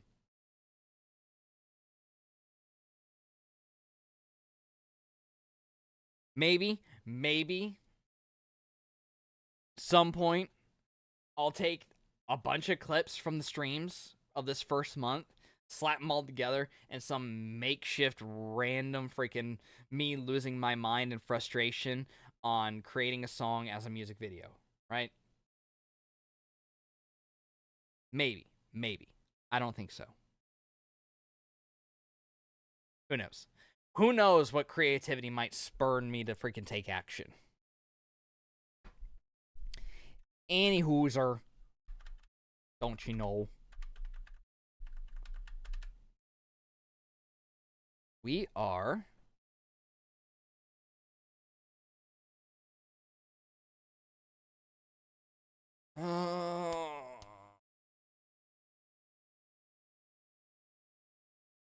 wait, what? Forgive my curiosity. So it takes a lot to be a professional musician, and there are a lot of things that many musicians don't have, and a lot of musicians simply don't have what it takes. So in this video, I'm going to give you the 7 definite for sure signs that you're not meant to be a professional musician. So let's get to it. Time where, we get called a professional musician is you don't learn music thoroughly.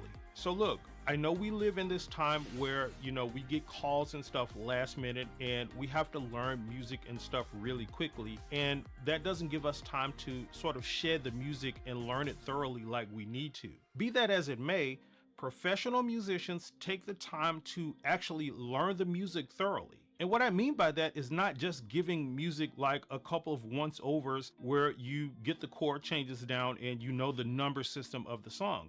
No, that's not what professional musicians do. Professional musicians take the time to go through music and learn it thoroughly such that they know things like the chorus, how the chorus starts, how the bridge starts, how to go to the vamp, the transitions, all of the little intricacies in a song. They've gone through the music. Fair. To be fair, though, he does kind of approach this whole thing in kind of a clickbaity way, kind of antagonistic to get you to click, so I can respect the hustle on that, but we'll keep giving it a chance. We'll see what else he's got. So much that they've learned those little intricacies in the background of the music that no one ever picks up on. And not only do they know it thoroughly enough just to know their parts, they know all of the other instrument parts in the song and what the other instruments are doing as well. And another sign that you're not meant to be a professional musician is you're never on time. Look,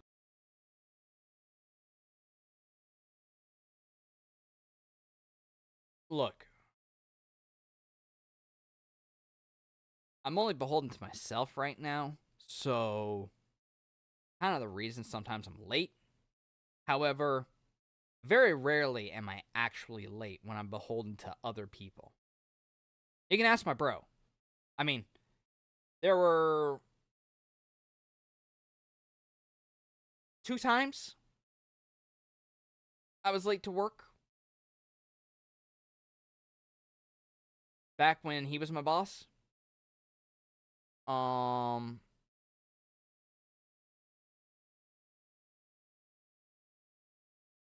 then one time during the spring where we were late for docs, but that wasn't my fault. That was his butt's fault.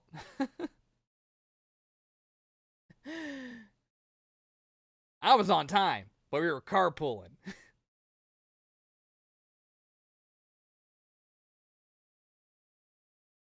It's fine.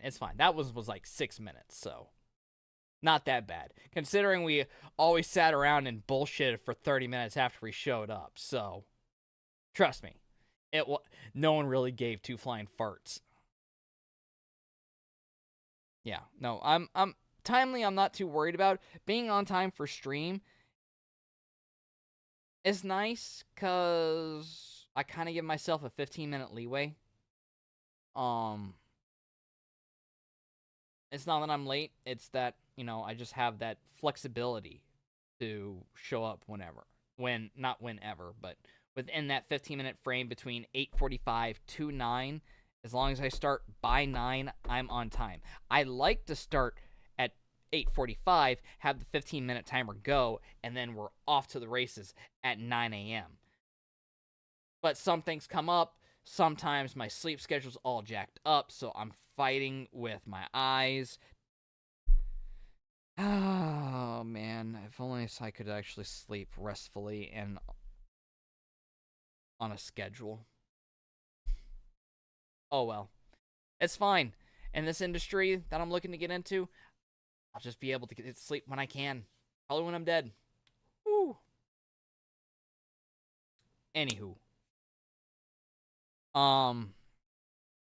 His first point, I don't learn music thoroughly. I'm new, and I actually think I learn it more thoroughly than I give myself credit for. So, holy shit, I'm being nice to myself. What is wrong with me? another sign that you're not meant to be a professional musician is you're never on time. Look, I know we all have things to do. I know we all live busy lives nowadays, and we got a lot going on, and it makes it a little bit more difficult for us to be on time for things like we need to. Granted, but professional musicians, they are timely. They show up on time regularly and consistently. We all know those musicians and artists who are just always late for everything, like they're never on time, and they're not professional, or at least they won't be considered professional in a professional arena. So no matter how you spin it, when you look at the arena and you look I'm at least ready for professional that. musicians, you know, versus non-professional musicians, I am the on professional time musicians because do I have a better, you know, I was raised, accuracy if rate you're of being if on you're time. early, you're Now, on following time. If that, you're on another time, sign you're that late. you're not meant to be a professional musician is you don't have the proper dress or attire. It still amazes.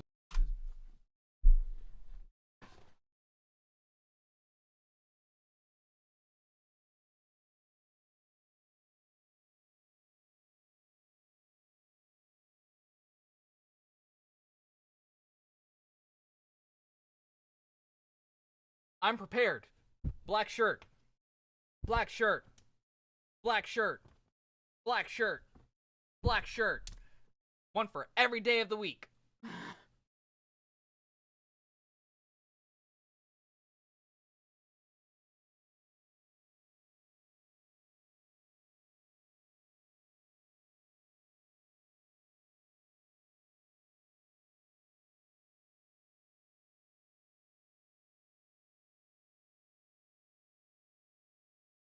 I have the proper attire.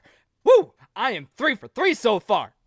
Me a little bit nowadays that a lot of musicians and artists don't have professional attire, like a basic black and white suit to do professional gigs. Okay, I may not have a professional black and white suit, but I am not looking to do weddings anymore.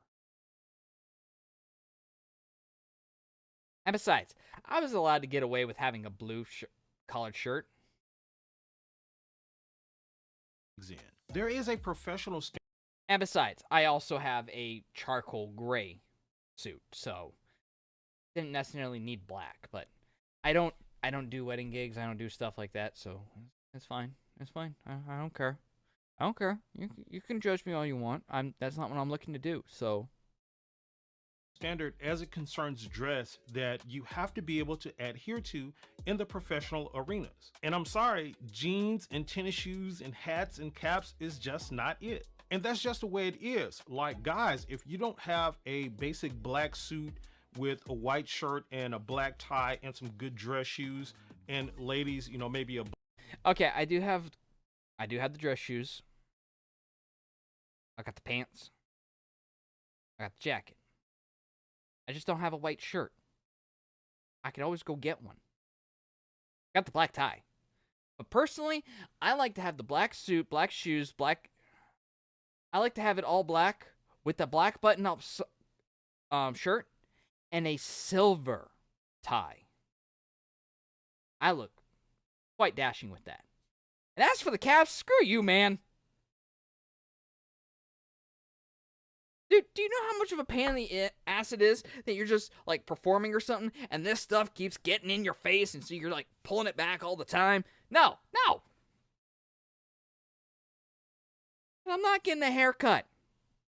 I like my hair. Beautiful, soft, wavy. As my mom says, she put up with my grandma for however long, so I had these curls.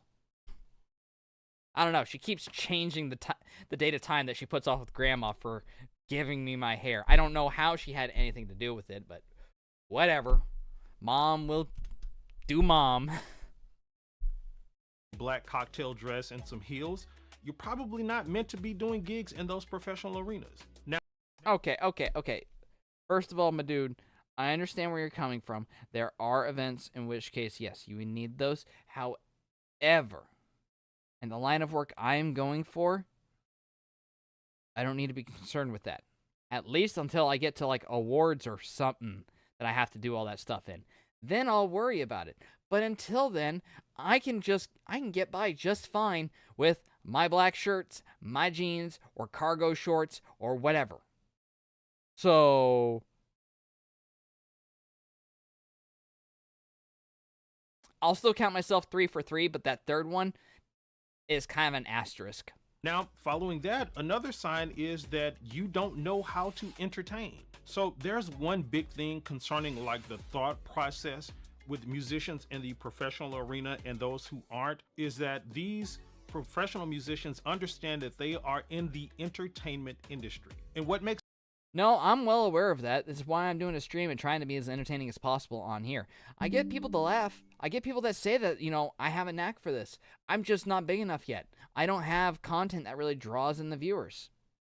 That's fine. That'll come in time. I will eventually find my freaking audience. I also need to make content for the algorithm to pick it up. So, yeah, I think I'm pretty darn entertaining at times. At least that's how I've managed to make friends and get followers every time they actually, see me, join the chat, take a chance, interact with me. And anyone who knows me will say I'm not a guy full of hubris. I'm actually very humble. But yeah, I'm at least confident enough to admit that, yeah, I can be quite charming and quite entertaining.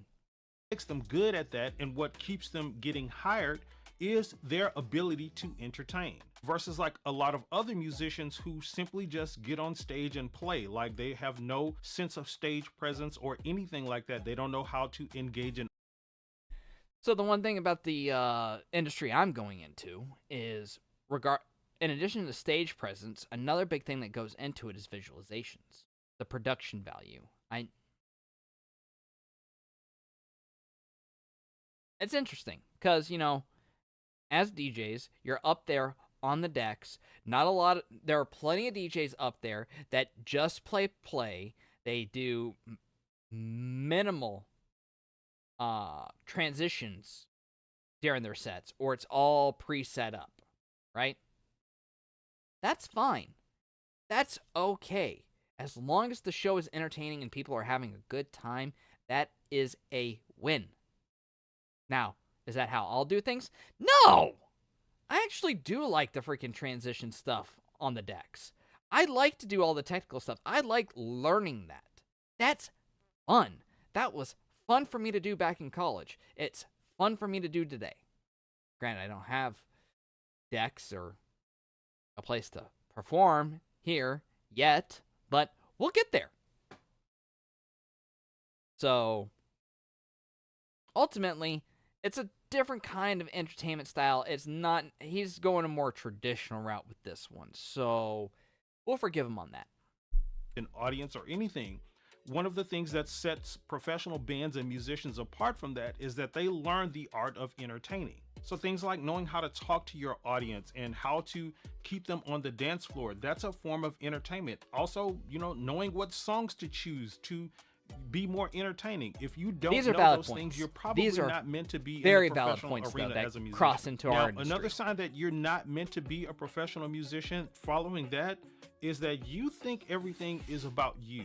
Oh, and this God, one no. sort of explains why a lot of musicians that are not professional don't learn how. I have never approached this entire thing thinking it's about me.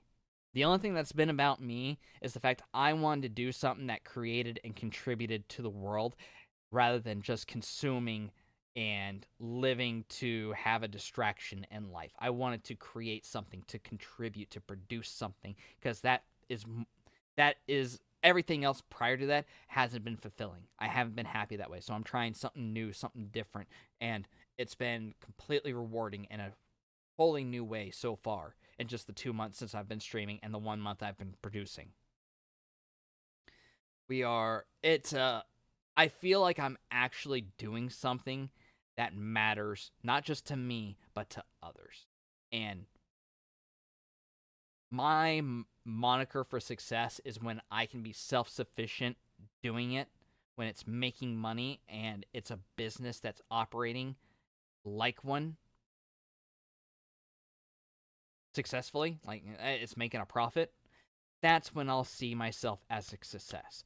Not when I'm up on stage at EDC or Lost Lands or Forbidden Kingdom. Not when I'm getting signed for gigs at clubs. No, it's when I'm actually, as a business, turning a profit. That is what success means for me with this project. This project is not only a dream, it's a career. And that's how I'm approaching it. That is my mindset with it. I am an artist and an entrepreneur. And that is the extent of everything that it is me. But the sole aspect of this business is to entertain. Not to make music, not to be an artist, not to feed my ego. It is to entertain others, because that is where I derive joy in life. That is the whole reason I got into DJing back in college. That is the whole reason as a child, I've followed people like Robin Williams, Chester Bennington, Avicii.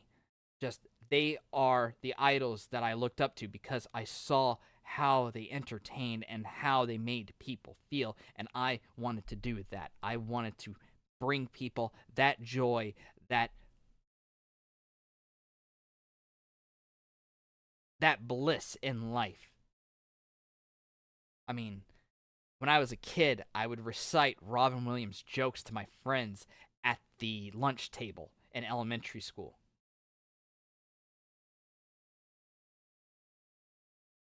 I would mimic Chester Bennington of Linkin Park more than I did Mike Shinoda. Heck, in high school, I could actually scream just as long as him and in his song Giving Up on Minutes to Midnight. Like,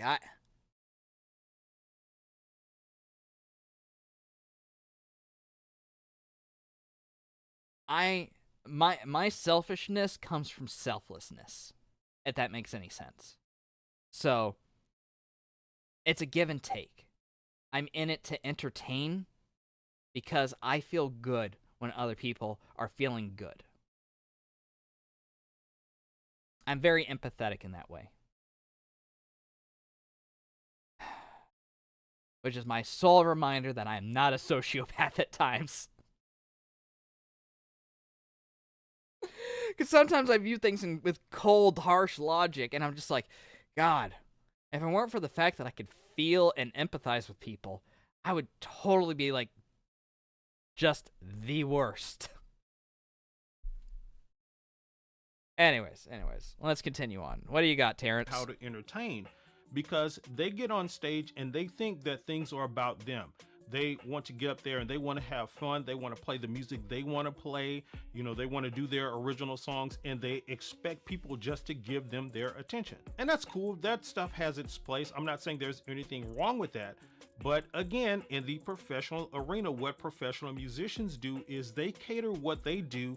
They make what they do about their audience, about their clients. And this is why they're good at entertaining, and this is what makes them good at just being a band or being musicians as a whole. They go into it with the full understanding of, like, hey, this is about other people. This is about their needs, their wants, their desires. When they're playing for a wedding, this is about what the people at the wedding want. Not doing weddings anymore. I'm over that. I'm over that life. No more wedding DJ, karaoke, jockey, anything else from me. I'm sorry.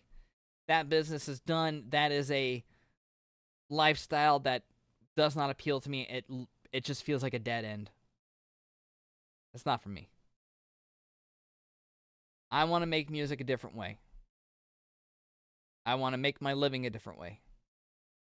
And that's going to be through online services and hopefully coaching too. I hope I can build my skills enough and people look up to me enough that I can actually also coach them and help raise them up too. When they're playing for a corporate party, this is about what these people want. It's not about my needs. Of course, that stuff can be sprinkled in there where it can be, but again, they have a full understanding that it's not about them. And another sign that you're not meant to be a professional musician is you have horrible communication. A huge part of being... I'm not sure if I have horrible communication. When it's important, I'm on top of it. Especially if it's a phone call. But if you're texting me or something like that and it's just not the time, then no, I'm not talking to you. Then again, I haven't had anything professional. Well, no, that's not true. I have had things professional reach out to me. I remember anytime I get a remark from Steve or Mark or Dave or Scott, Mike, I'm on top of that. I answer back within the hour. If it's professional, I am on top of my game. If it's not professional, like family, I'm the worst. I'm so sorry. I'm so sorry to my brother, to my mother, to my grandma, although to my dad, to everyone who is a family member or a friend. I am the worst about reaching out and contacting. You contact me, you know I call you back if I miss you within the hour. Like, it is almost immediate if I miss you. But if it's you're waiting for me to reach out, I am the absolute worst at it. The worst.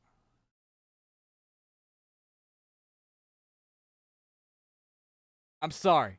I'm trying to do better. I really am. But professionally, I am on top of it because I know what I know I need to eat. Professional, not only in the music industry. Actually, you know what? I've gotten better about personal calls too, because I even went out and called Sharon, who has been a big supporter of mine. She's a family friend, close worker with my mom. Shout out, Sharon. Hope you're having a great time. I think she's in Croatia at this time of year. Beautiful place. But yeah. Shout out to you for being one of my longtime supporters. Thank you. You don't owe me a bit of it, but yet you go full bore and love me as your own son. So, yeah. Appreciate you. Sorry I don't reach out as much. I appreciate all the support you always give me. And, yeah. Yeah, I'm trying to do right by you, trying to do right by mom, trying to do right by everyone. That's why I'm sticking with this, and I'm going at it every day as hard as I can.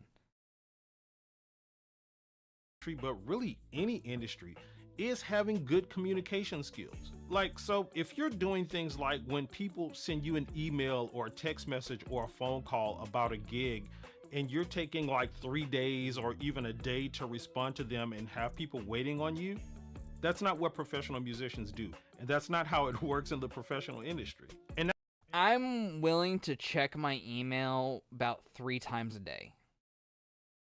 Once in the morning when I get up, once in probably during the middle of the day during a break or lunch, and then once in the evening before I go to bed. Those are the 3 times I check my email. If you expect me to get back to you immediately in regards to that, you either need to have my personal phone to text me or call me. And even then, you call me, it has to be during a time where I'm not on stream. If I'm on stream, my phone is on silent.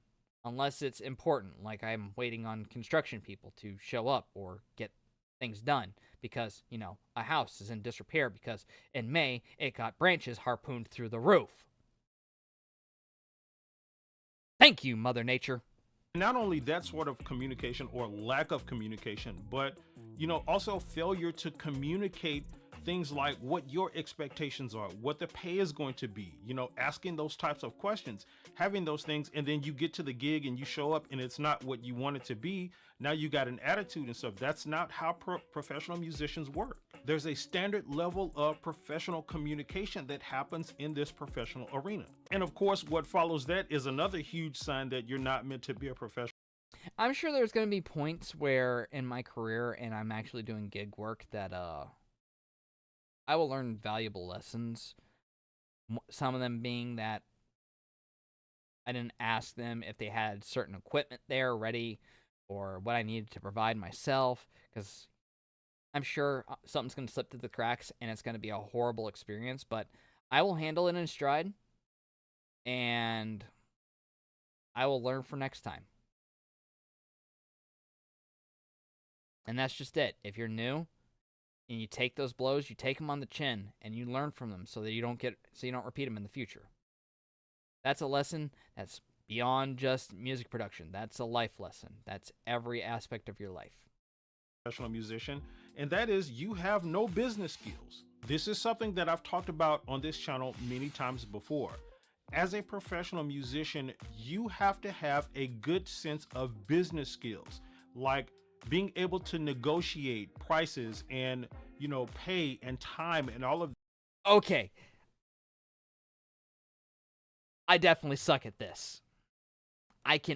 There finally something on this list that I can absolutely agree with that I freaking suck at, because my self-confidence has been beaten into the ground by my own neuroticism so bad that I don't know how to value my own skills. And most of the time, it's about 50% less than the industry standard. That's not good. That's something I need to work on. These are things I need to develop and learn, which is also one of the reasons why I'm following Top Music Attorney on YouTube. Wonderful, wonderful lady. Thank you, Miss Crystal. I have learned so much from you, and if I could, I totally would purchase your whole course on, how to become your own music or record label. Don't have that viability yet. In the future. But until then, thank you for all the free content that you provide. I'll learn as many lessons as I can from that. And other business skills and everything, I'll pick up elsewhere. PLV, I know, has some that she's released. There are others out there, I'm sure. I know there's one channel that's nothing but about making money in the music industry on YouTube. So he's one that I've dabbled in and watched a couple times, but I haven't fully checked out. I haven't subscribed. I don't know which one he is. I'd have to go through my subscription list again, but I'll find it and I'll get into it. And yeah, we'll hopefully develop the skills from there. We're being self-taught after all. And we're not just being a self-taught music producer, we're being a self-taught music artist and entertainment business. That effectively. And one of the things that's included in these business skills that you need is what I just mentioned, communication. But it also includes things like knowing how to draw up a contract or an agreement for contracts. Oh, I'm having PTSD from when I was doing online marketing and SEO shit.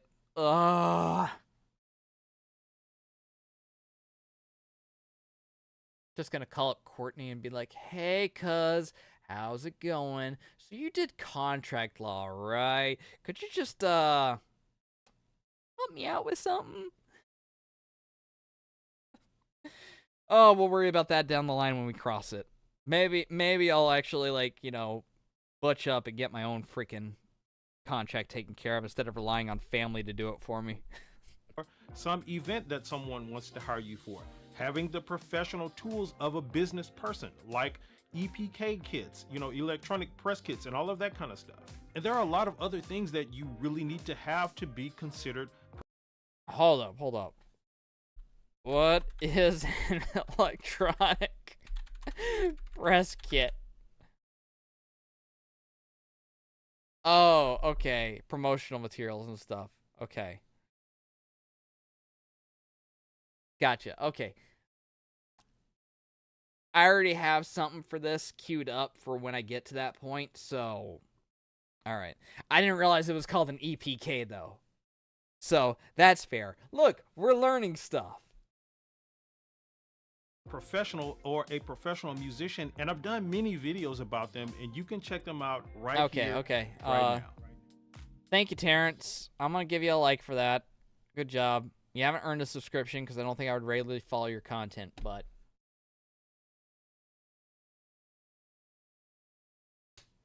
yeah. Glad we went down that little rabbit hole. That was a nice little break before we dive into freaking doing After Effect crap, am I right? So, the good news is 6 out of those 7 points. I don't have any of those red flags. The last one, yeah, it's a bit of a red flag, but that's not a red flag we can get that's a red flag we can get rid of. That just takes education and know-how, and I'm a little fresh in my journey to really even have that as a problem. So, we're good. We're good. It's not that we aren't meant to be one, it's just that we aren't one yet. I think he should retitle that because it's a little aggressive. Anywho, we are going to hop in in creating our visualizer here shortly. We're going to take a quick 15-minute break. I'm going to go play with the pup. Probably grab a coffee, and we'll be back at it. See ya. 15 minutes. Looking at you. You better be back. I know I will be. I'm kidding. You do whatever you want, all right? You guys are awesome.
Sorry about that. I muted and unmuted the wrong thing. What I was saying was, my sister likes to accuse me of having cat mojo, as she likes to call it. That's what the quotes were. And it's like, it's not true. I don't have cat mojo. I'm just a good person. Animals like me. But no, I apparently have cat mojo. She's like, and her chief example of me having cat mojo is the fact that our three-legged cat, Toothless, just melts into a mush ball whenever I pet him, right? Well, that wouldn't be the case if she, would just pet him the right way. And it's not hard to know how this cat wants to be pet. He's got 3 legs. He's missing his back right leg. You know how cats, will scratch with their hind legs? Well, if you do that for a cat on a side where he's missing said leg, of course he's going to turn to a mush ball on your hands because he can't scratch that side of his face or his ear or any of that. You become his best freaking friend because you just scratch it. And then it becomes a title and starts bitching at you randomly throughout the day.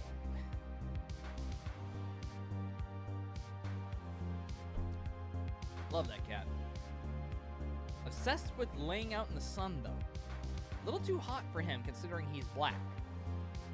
But no, he's like, oh, sunlight, let me hop outside and lay in it. It's like, dude, it is humid and pushing high 90s today. Get your ass back inside. Then he's all upset, and then you gotta put him somewhere nice and pet him till he's all content and making biscuits. Then you're free to leave without him yelling at you. If I hadn't have done that, he would already be in this room screaming at me from beneath the computer desk.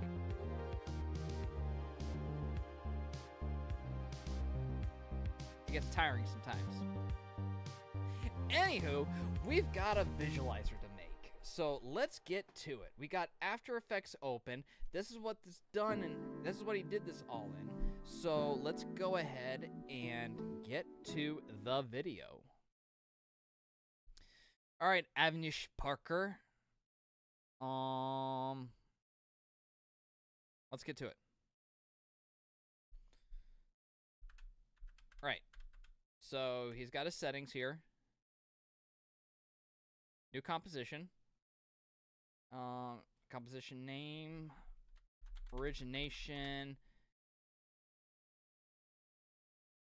Visualizer. Audio visualizer. Okay. Nice. There it is, all loaded up. Now, what I want to do is I want to incorporate my stinger into this. You know, the little bloop, bloop. I want to incorporate that in there, but just the logo and the glitch effect. I don't need all the extra stuff. So I just need to take the logo and glitch from the visualizer and slap it into this sumbitch.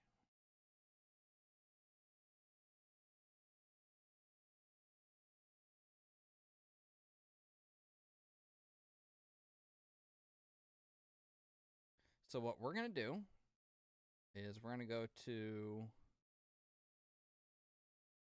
Why are you whining? We just played rope. You grumpy boy.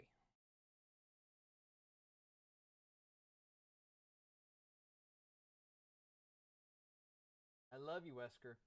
I do. Come here. Come here. Say hi to the people. Come on. That's a good boy. Say hi to the people. Oh, you're a bit out of camera. Come on. Get in here. That's a good boy. All right. Hi. Yes, they saw you. Congratulations. You're not ignored. Now go lay down. Good boy. He's my buddy. Seriously. That dog will be in here all day.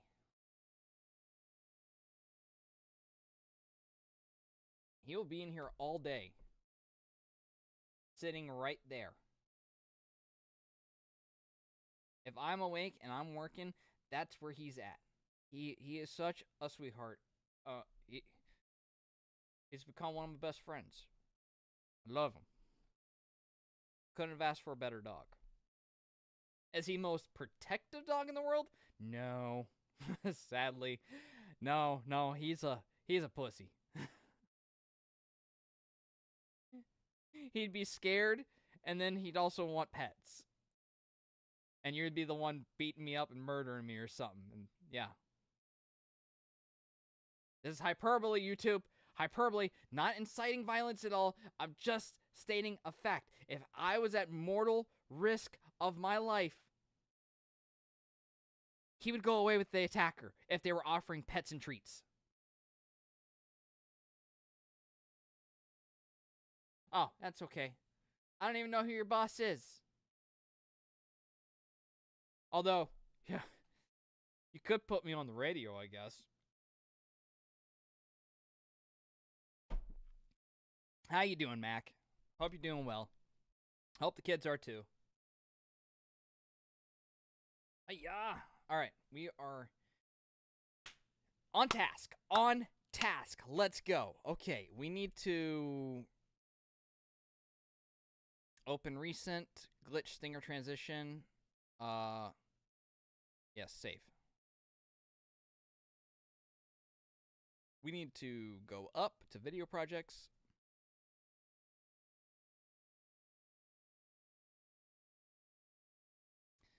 Let's see, we're going to do new folder. Nemesystemic songs. Then we're going to create a folder here for audio visualizer videos. Let's just do it visualizer videos. Visualizer vids. And we'll name this after the song Origination. Save. Great.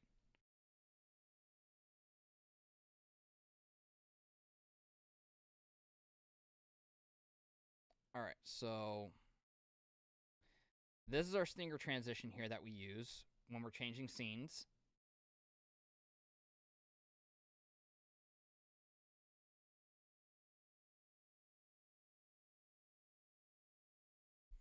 Which I'm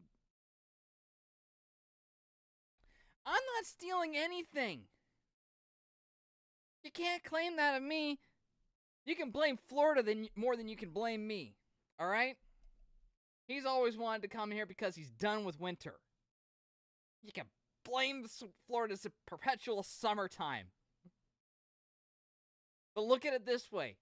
You only have to deal with mosquitoes for part of the year. He has to deal with them all year long now.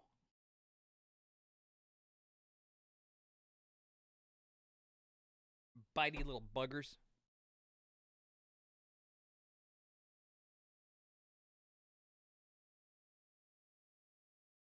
It's like, Florida's stealing him. I'm just his means of transportation. Of course, you could come here too. Just saying.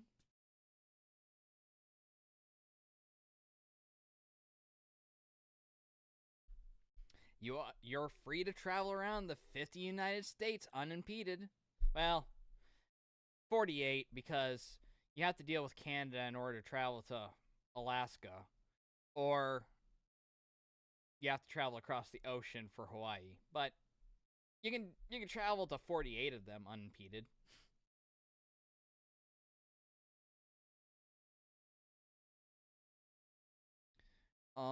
I think I think we just need to copy this here.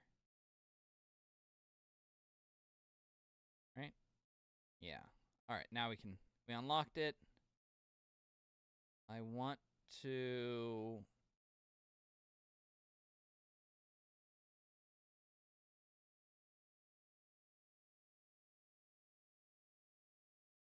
Yeah, we have a lot of them. A lot of bugs. But we don't have mice. Instead, we got lizards. I mean, technically we do have mice, but way more lizards than we do mice. I haven't seen a single mouse since living down here. It's just they do exist. But the lizards, those guys are everywhere. We got geckos, we got anoles, we got freaking skinks. Skinks get big. We got snick, all the danger noodles. We got frogs. Although surprisingly, I haven't seen much in the past couple years. Usually, like, they would climb up my window all the time. Now I don't see them at all. Maybe it got too dry one year. We've had a couple dry years. So this year is not so much. I mean, we're getting rain every day for the past few weeks. I mean, it was hot as balls for a while, but now we're just getting nothing but rain.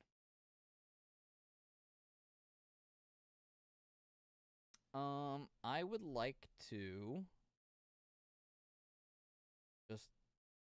I want to copy you. I just want to rip you out and copy this part. And then I can do with it whatever I want to do with.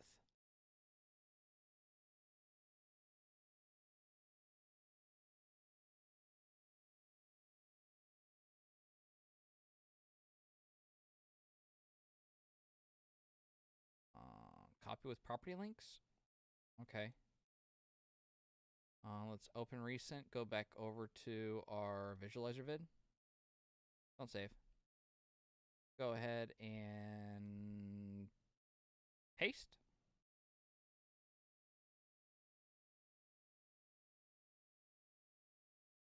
Shit.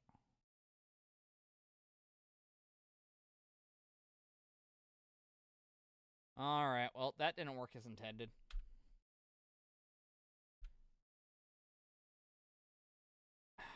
Shoot. Alright, well.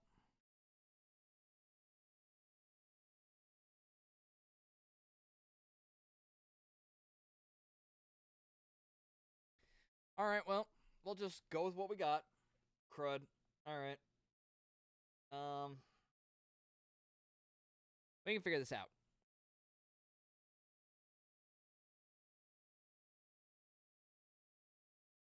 Alright, what we need first is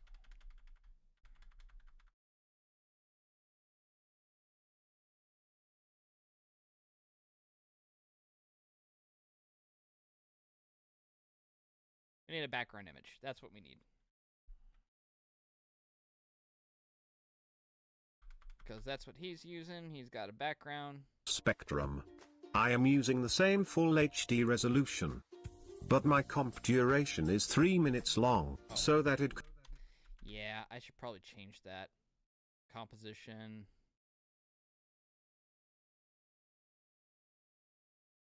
Settings. Alright, go back to here. Let's see. What's the length of my song? Boop. Desktop. But not video projects, music projects. Nemesystemic. Work in progress. First song. I can actually move you out of the work in progress now. That's right, you are no longer a work in progress. We can rename you.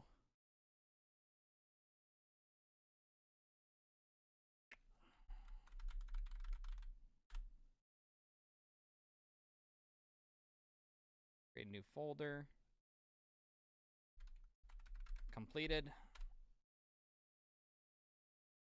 Boop. Rename you. And we're gonna date you 7/31/2024.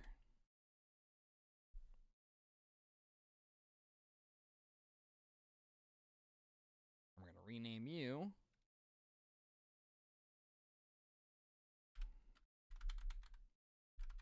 And we're gonna put first song in parentheses on that. Boom, great. Open you up. We don't need you to play right now. We just need your timestamp. 4 minutes, 34 seconds.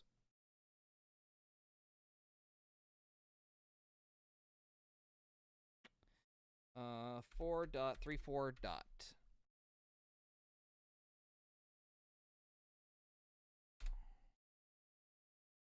There we go. Oh, yeah. That's some of the thing. That is a problem I have when doing swapping from FL Studio to Adobe.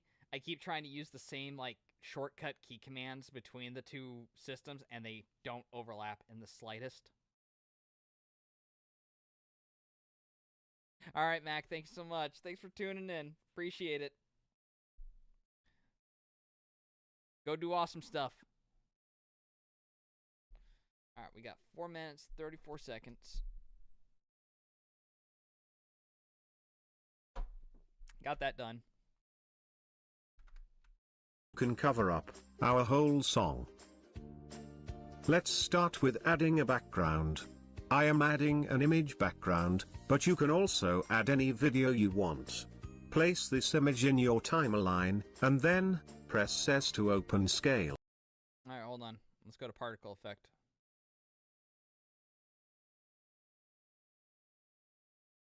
Hey guys, today I want to show you how to create this awesome particle effect inside Premiere Pro. The first thing. All right, I'm not too worried about this, so this can we'll do everything in After Effects first. We'll throw it into Premiere, and then we'll add the particle effect that I want into this. That's what we got going on. So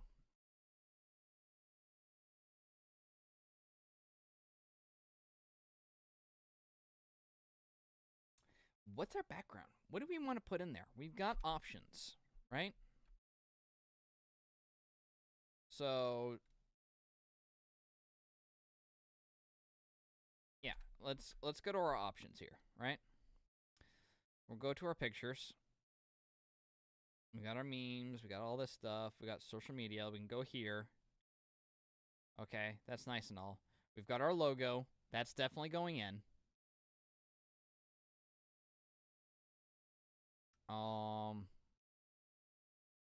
We got references here. We do. All right, so we got our shattered background reference here too. As you can see, there's our little reference for our logo that we used. We took that like same hexagonal kind of biohazard symbol, but we perfected it because it's actually not symmetrical. It actually has a lot of defects from where I got it from as I was drawing over it and everything. A lot of things weren't actually lined up. I mean, if we open it up here, you can see, like, that's not the same angle as that. Those were pretty even, except for the fact this one is a lot fatter than that one. That one comes off at a much harsher angle than that one. This triangle actually is more isosceles with how it's set. You can see that this point here is longer than the other 2 points. So when I took this image and used it to make my logo, I actually managed, during that time, you know, I took the triangle, I actually made it a little bit more concave so it actually points in here a little bit. So the triangle isn't actually a full-on triangle. It's more a 1, 2, 3, 4, 5, 6. It's a concave hexagon, if you will.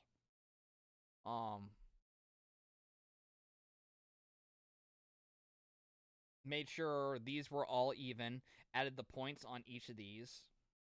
So yeah, that's where I based my logo from, because I wanted the biohazard symbol, because Nemesystemic, my own worst enemy. You know. Systemic, things that are problematic to people's self, toxicity, biohazard, stuff like that. Yeah, so that's where I pulled the logo from. It made sense to me, all right? And I like it. It's cool. I love it. I'm going to keep it. You can't tell me otherwise.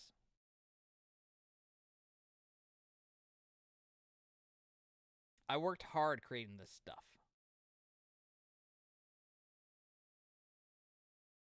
I'm not sure if I want to use my shattered background that I used for,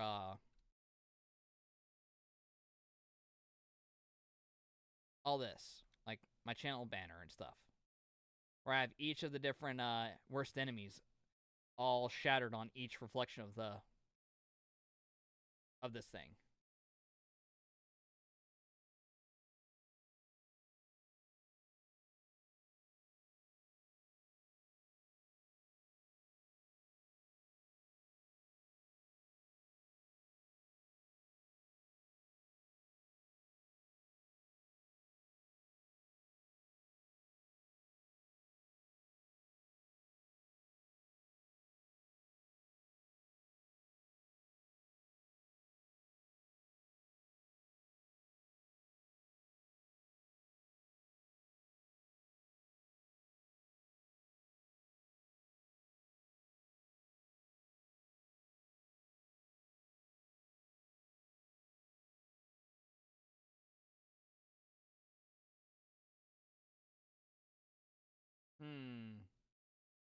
Sorry, I'm having a bit of a think.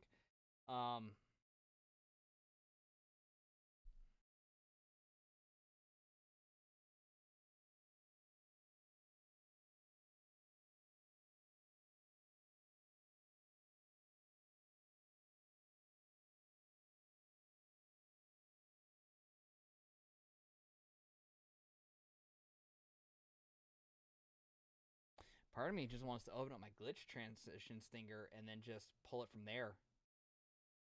You know what? Let's do that. Let's open recent, go to glitch stinger transition. Don't save. Okay, we got this. Now, here's what we're going to do. Because as we go through this,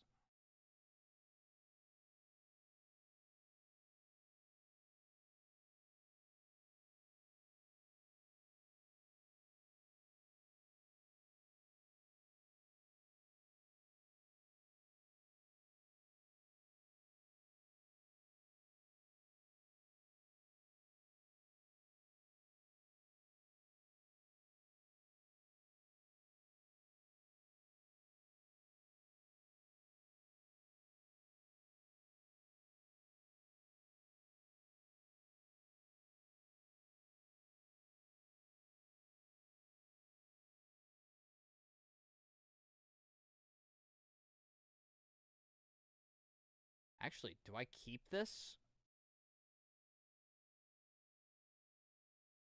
All right, hear me out here.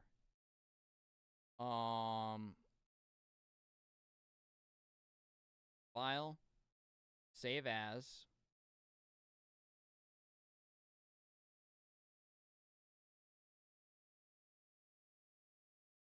We're going to replace it with this. Now, here's what I'm thinking. We just take our entire Stinger assets here and rework them, while also adding in the audio visualizer bar with the equalizer kind of waveform. So, all right, so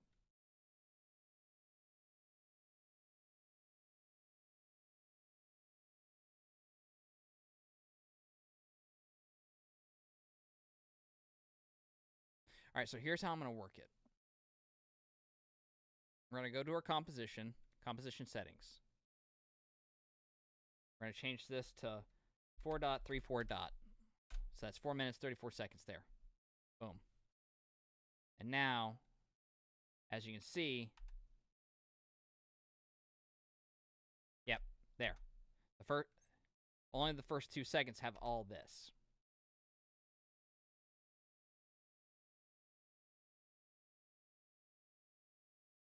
So what we're going to do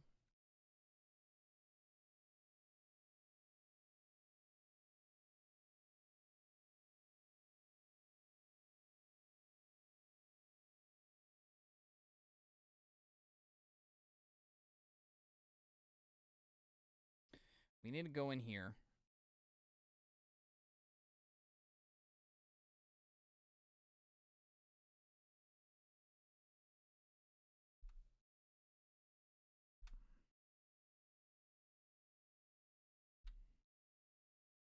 All right.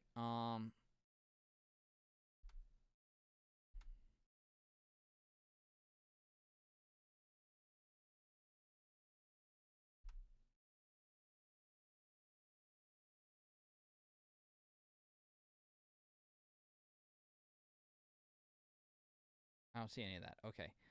Let's go ahead, unlock you. Let's go to you.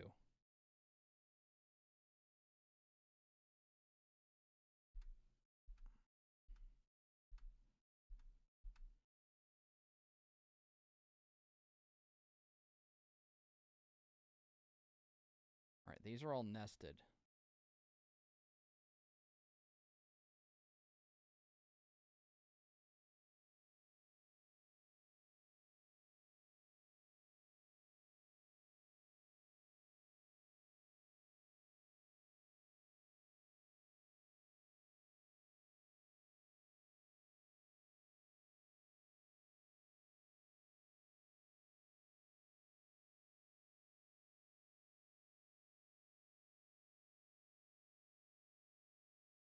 They tell me not to touch this, but I'm gonna touch it.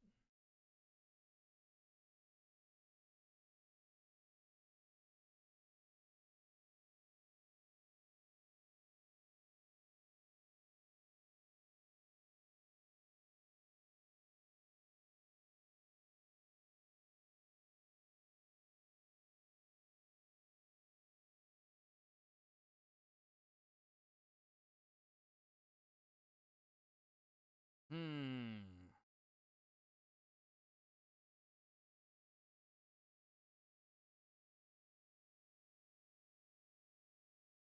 Yeah, that's not a problem. I don't mind that.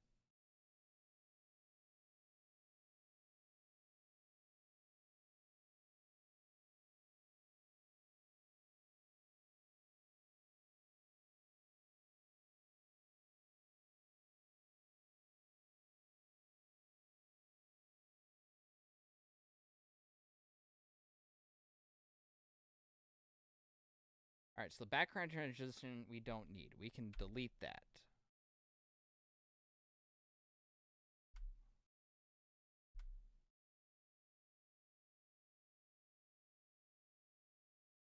Oops. Let's undo that. Let's go to background transition again.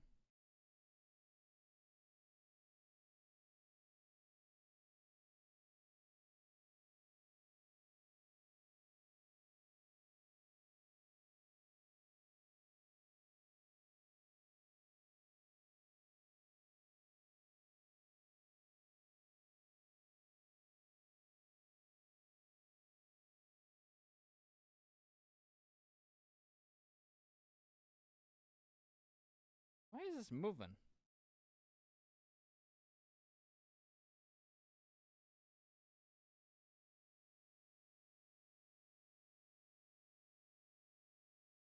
Makes no sense.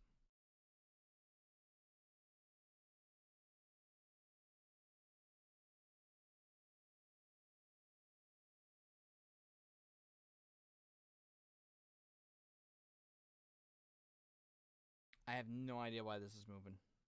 Oh, I know why it's moving.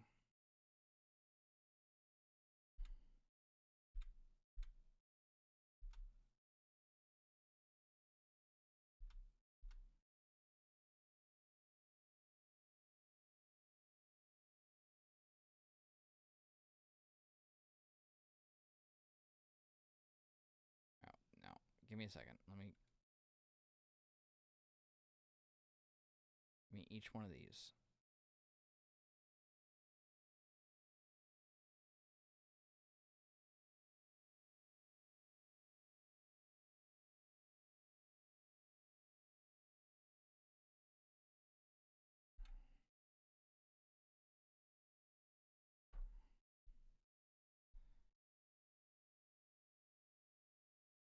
Go with all these and delete these.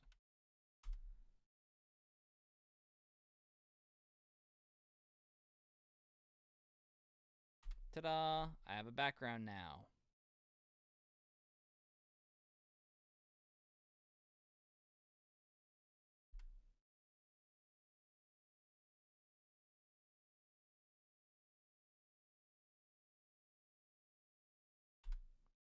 Great.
Oh, everything's locked.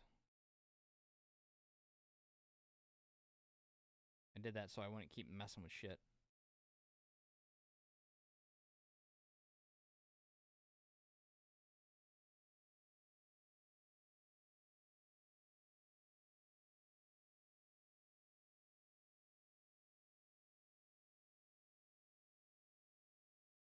All right.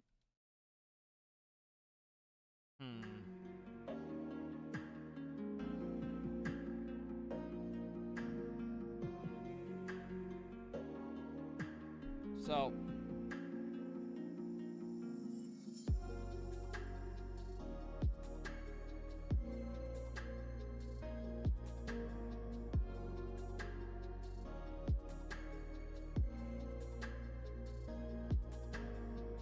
I know what I want to do. I'm just not sure if it's... Let me see. There was also this that I looked into last night. You have videobolt.net, which apparently has tons of templates and stuff for this, but I'm pretty sure it requires, pretty sure it requires freaking subscriptions and stuff to do. Because we did music visualization.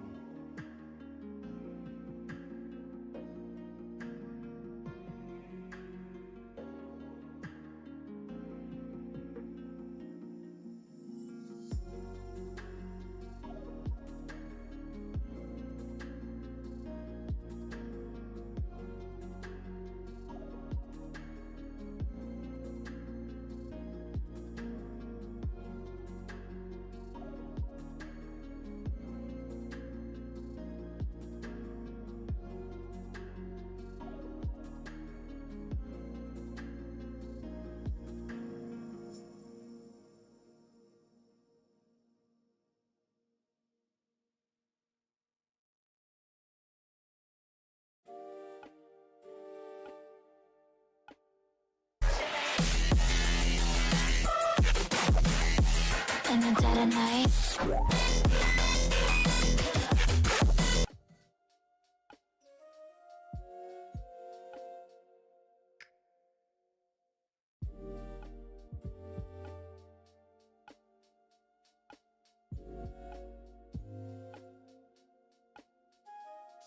Alright. I didn't mind this one. What if we did this?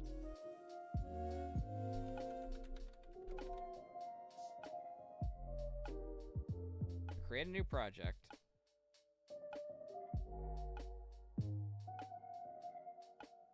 Let's add our track. Upload.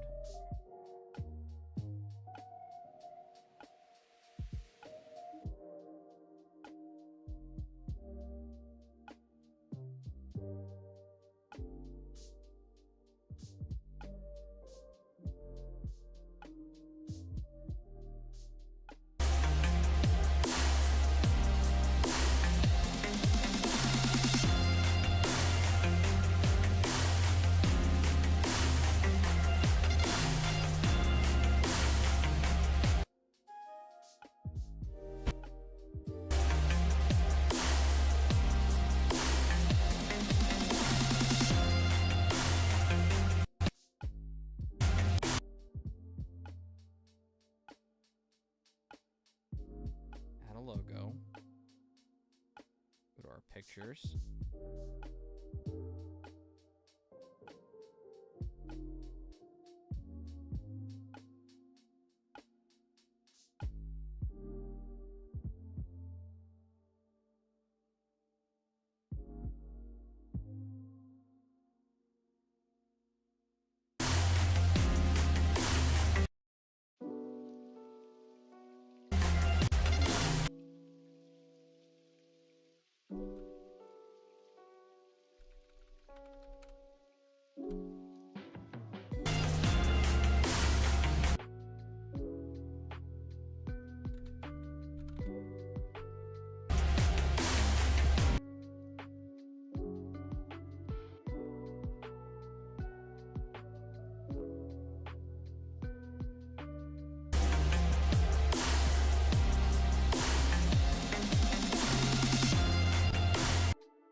Okay. We might have something here.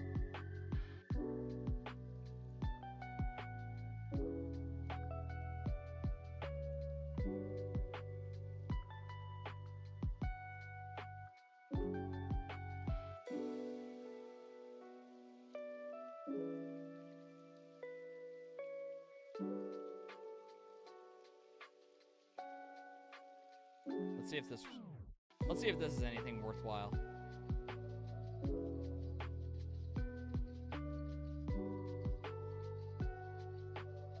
If I don't like it, I can always cut it and put something else in there.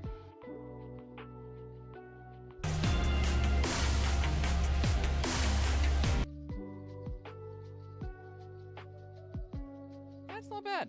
I like the overlay. Okay. Song, boom, boom, boom. Themes.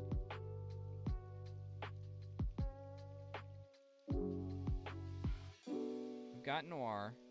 Customize.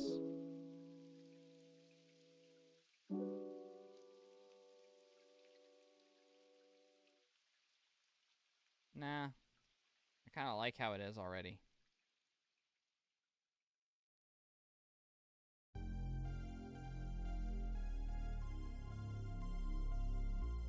Okay. Let's reduce and download.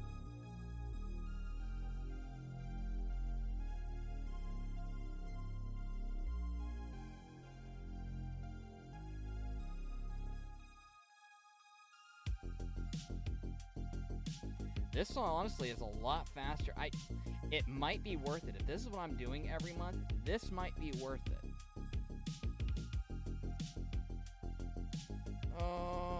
We got the yearly, we got the annually. It's 15 bucks a month. Annually is 19 bucks. And the Pro is $25 a month.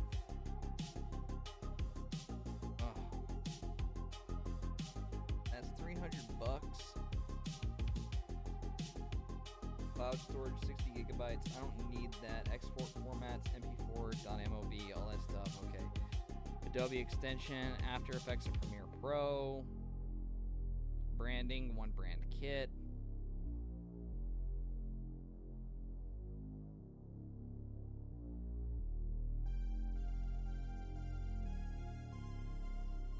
Commercial license, which is fine. Resolution up to 4K. Frame rate up to 60 frames per second. Ugh. And it's 35 bucks a month. So I'd be paying 35 bucks for this one video here.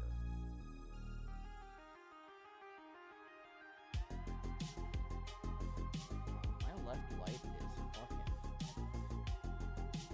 popping hot on the screen. Oh, it's because I've got white coming off the screen there. Got it. So, yeah, we can just lower that light there.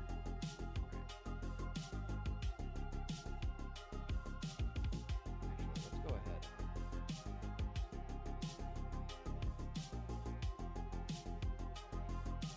Warm that tone. Sorry, fiddling with lights here.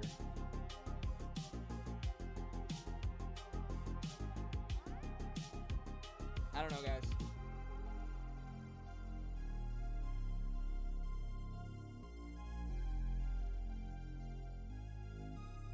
God.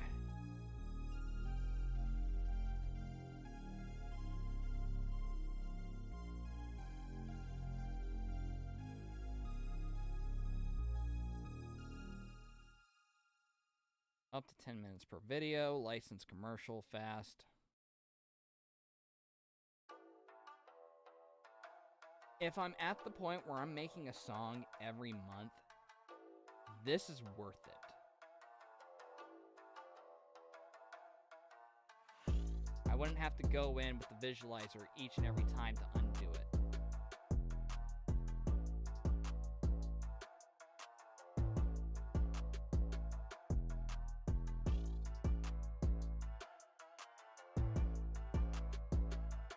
This is 120 bucks right now.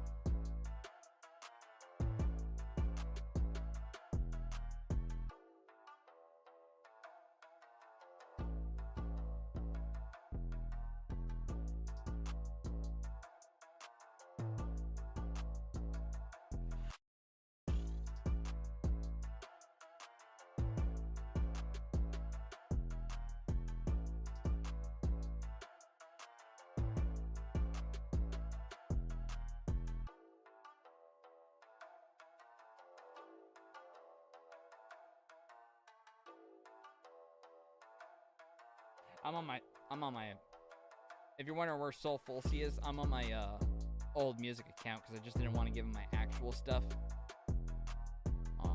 We're gonna hold off for now because I want to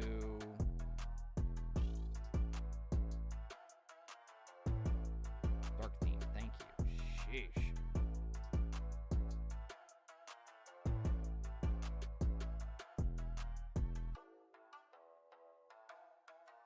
Alright, cool.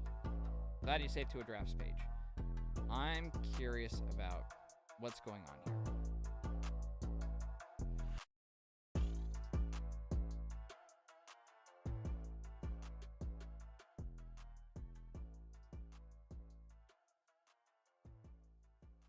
Yep.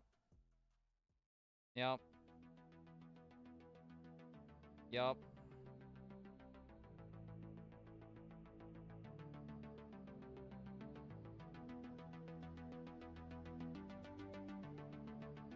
Not quite there yet.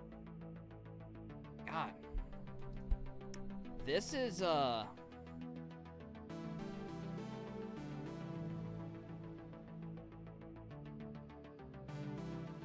this is a really good service. But I'm not sure if it's worth it for me. Because I'm fully capable of following along this little tutorial and creating my own little visualizer here. I can make this. I've got a 14-minute video here showing me how.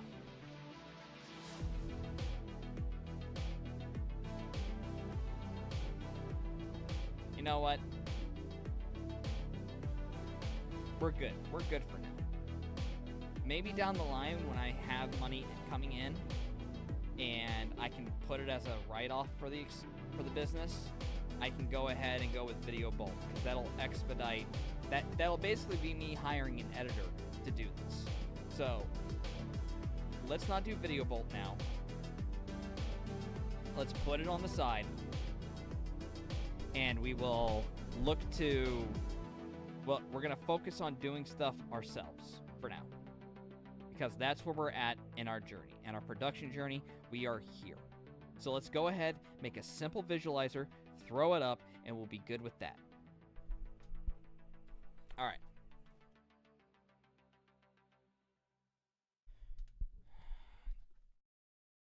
No easy routes. Hard work.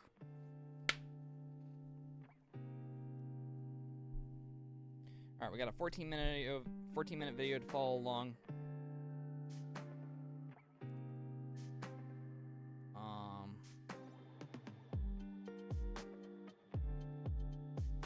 we're gonna composition, new composition. Origination, boom, boom, boom. Let's get everything correct, all right? So We're let's following get started. step by step. Audio spectrum. Frame rate. 30, boom. I am using the same full HD resolution. But my comp duration. Crap, I fucked up. Oh, crap. You know what? You know what? New. All new. New project. Don't save. New composition. There you go. 30 frames.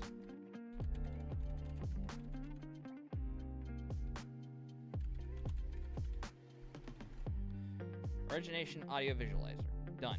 Okay. And we're gonna go, actually, before I forget, we're gonna hop in here, go to video projects, desktop, video projects.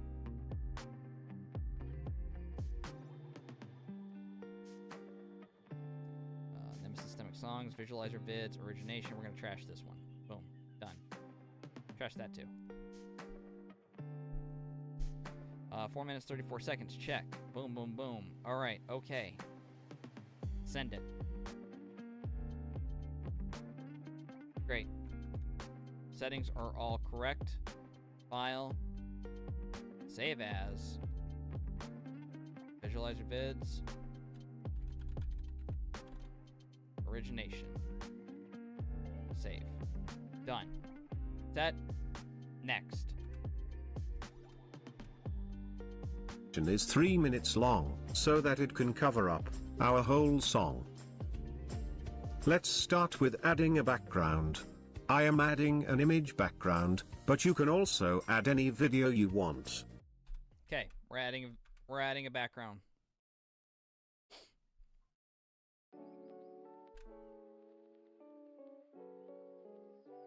We are going to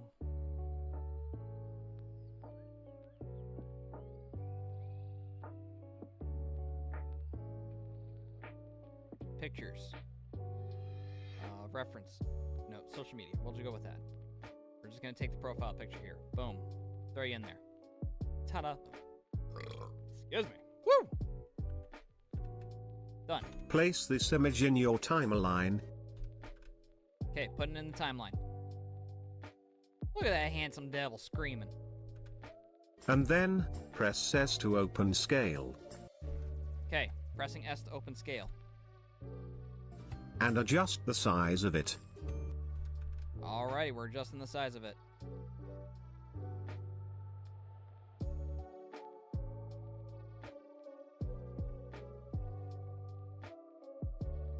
There, that's good. Now press P to open position, and then, press and hold Alt key on your keyboard, and click on this stopwatch icon.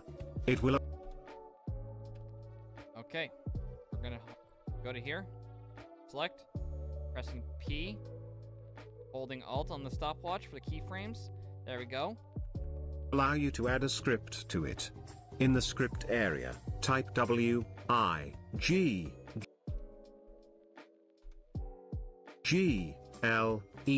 bracket open 2,10 and then close the bracket. Now if you play this, you can see your image is moving randomly. You can also make this image to shake on beats, but I'll create a separate tutorial on it. Okay, sounds good. We're gonna do wiggle. We got that.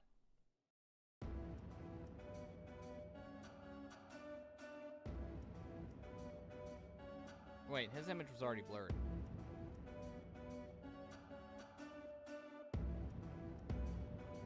That's fine. I think I can automate in it blurring, right? I think there's a filter for that.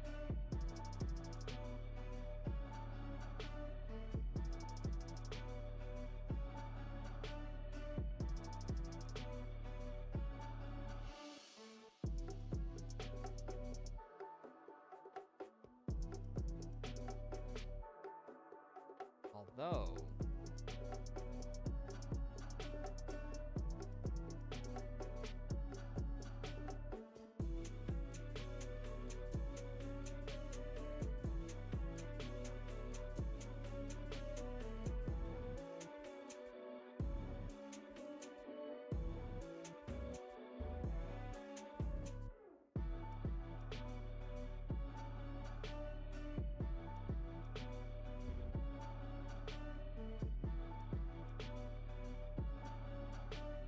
you know what we're doing? We're getting rid of this image. This image is going bye-bye.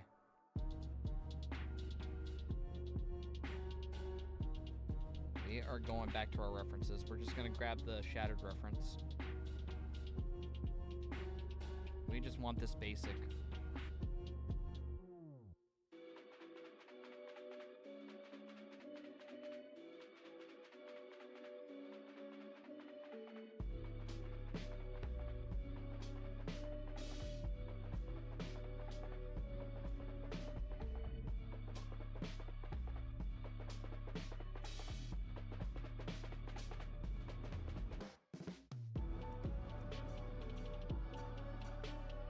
References. There we go. AI generated shattered reference.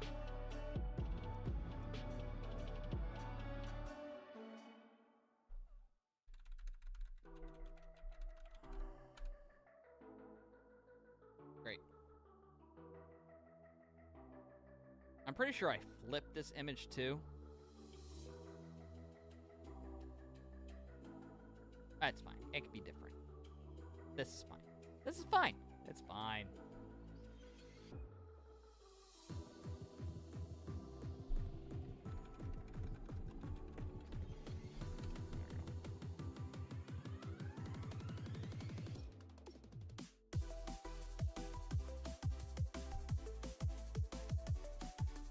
Look at you.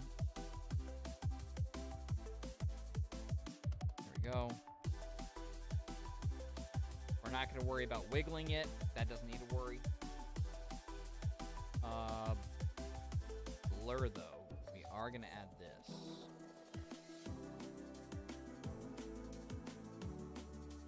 Put you on you.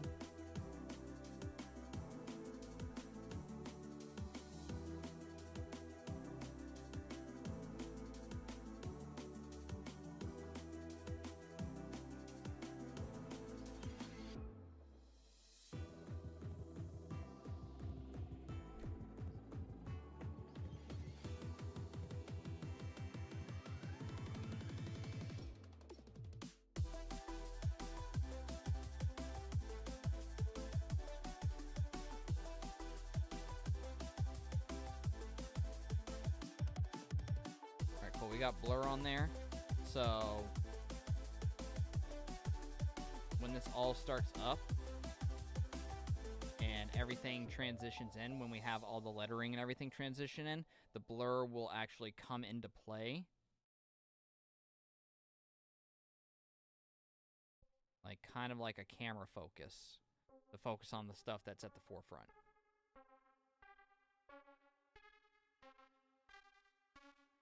That's what I have in my head regarding this right now.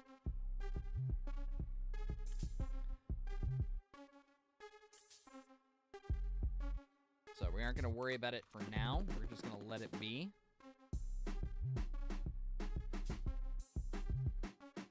Close that. Next asset we need to load up. We need our logo.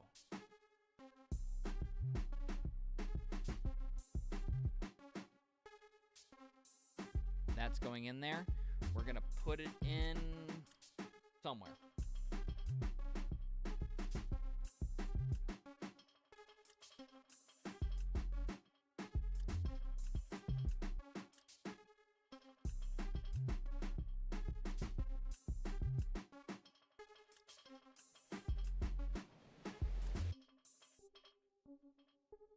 And then we'll have two text boxes. One will be our Tesla font name. And the second one will be underneath the track. And it's going to be our... What was our other font? I'm going to have to look that up. Well, we might as well look it up now while we can. We need... Not thumbnail.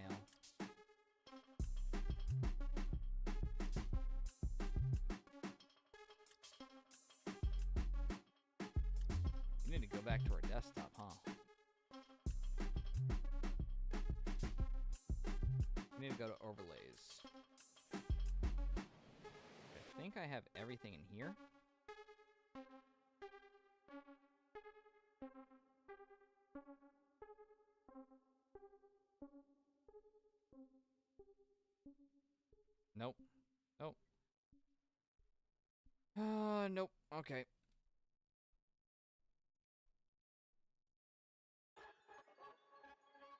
Oh, VFX and overlays. There we go.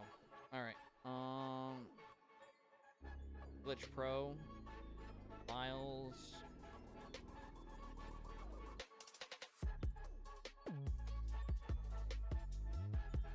Nope. Nope.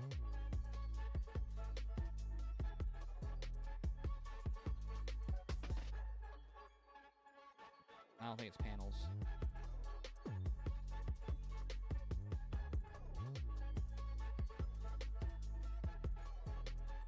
Stream overlay? Nope. That's not what I'm looking for. Twitch profile?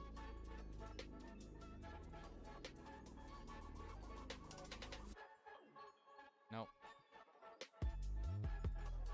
YouTube banner? No. Oh, intermission. Offline. There we go. Let me load up this.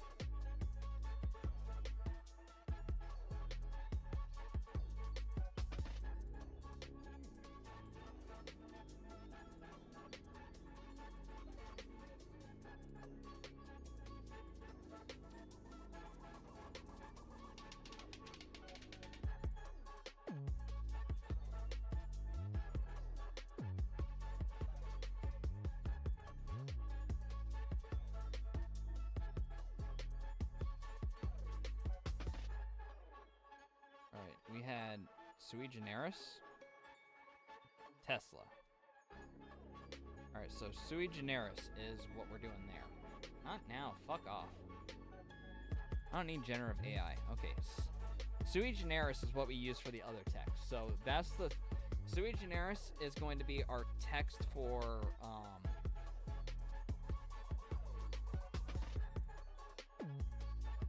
our track title, and we're going to use Tesla as our font for our name. Okay.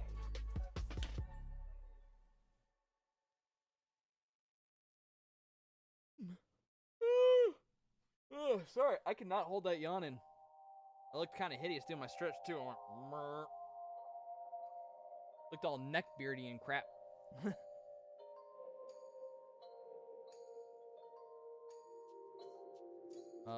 Excuse you, Photoshop, can you just fucking close?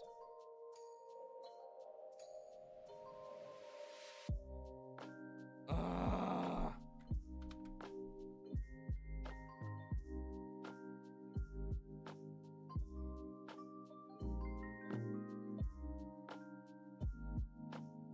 Look at all this crap Adobe opens up.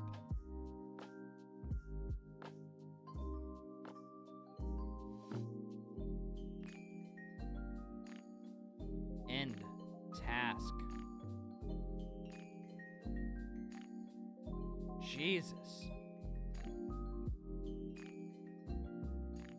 You know, I do want to look at one thing.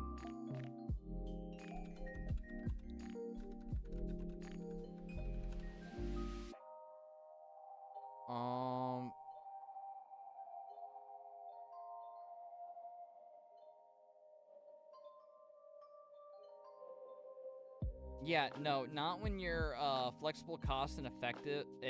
Not when your flexible cost contains a freaking fee that charges people for an entire freaking year if they cancel early.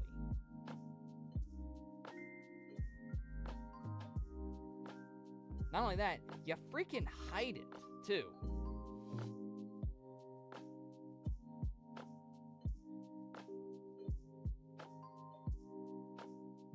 Why subscriptions are better. Allow us to deliver continuous innovation. Dude, FL Studio has you pay one time and you get free updates for life. Ask Pro Tools how it went for them when they went to a subscription service. They lost the market share. Ableton, FL Studio, and Logic took over. God. I can't wait till next year.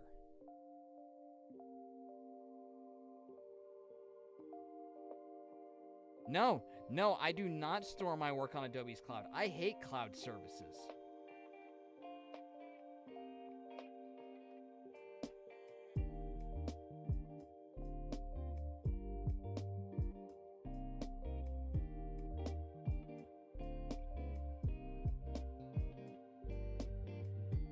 Our cancellation process is just a 4-step process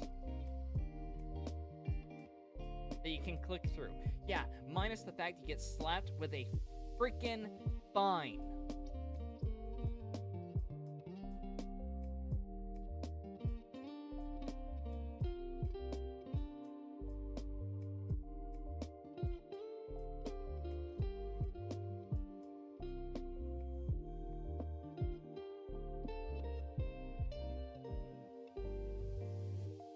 Yeah, no.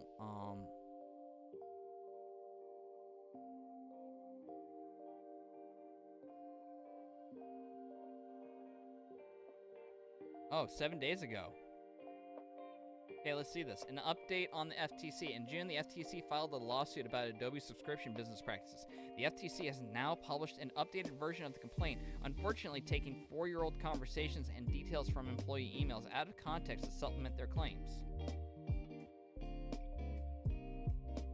Trust me, I've been with you for over 4 years. Your practices haven't changed. Context and background. At Adobe, we've always prided ourselves on being a company that looks around the corner to solve the hard problems our customers face. We reimagine the creative process by pioneering a new subscription service model, which enables us to provide a continuous stream of innovation in our products, allow seamless collaboration between our users, and create direct integrations into cloud services like fonts, libraries, and Adobe Stock. We have always prioritized giving our customers the flexibility to choose the plan that best fits their needs, timelines, and budgets. This includes offering multiple types of plans where customers can choose between lower upfront costs and maximum flexibility. We offer a monthly plan that consumers can use and can cancel at any time with no fee. And what's the price of that monthly plan? That's right, it's the highest price.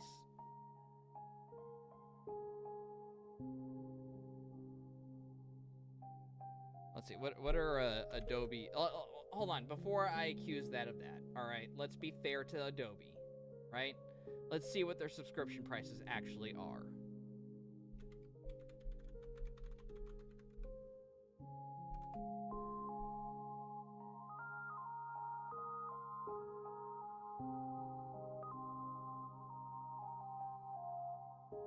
Really? You gonna do me like that, Adobe? Fuck. It's gonna throw up my information right away, automatically.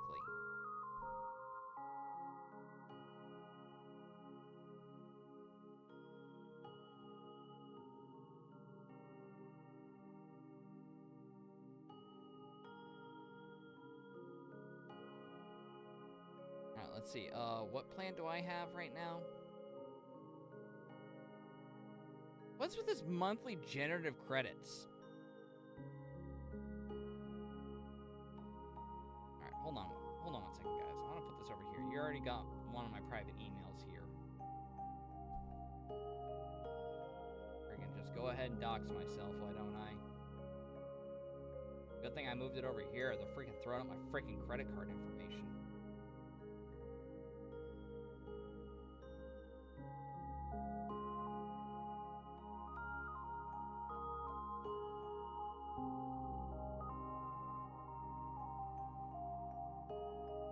Oh, hey, that's nice.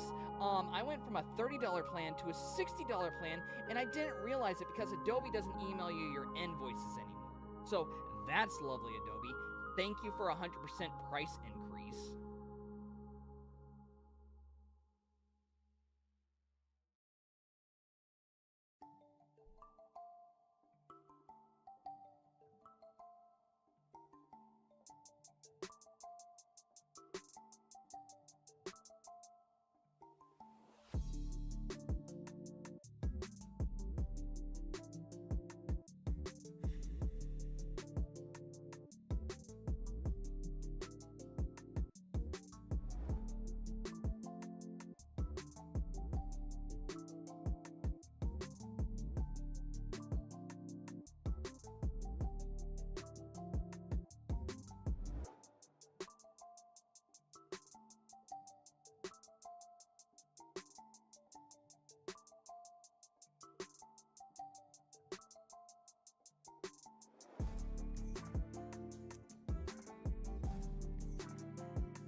Okay, that's lovely. Freaking.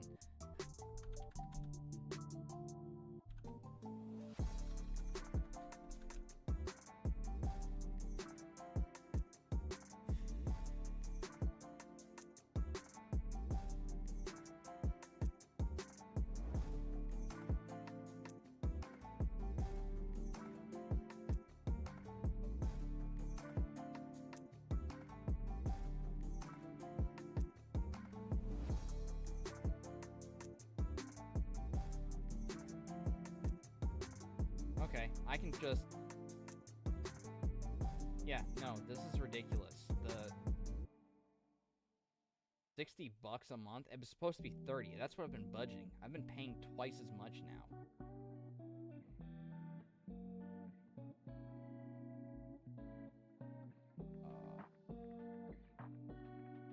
Cancel my freaking plan. I would rather...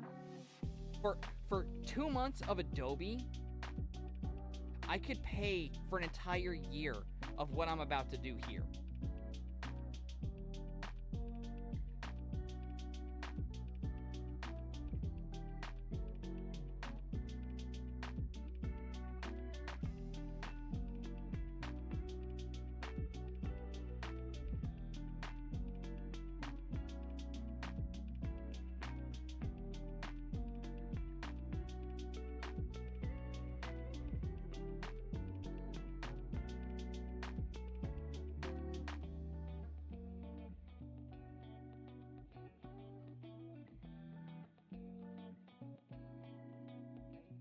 Oh, my next price for the next 30 days would be $0.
Freaking Adobe, man.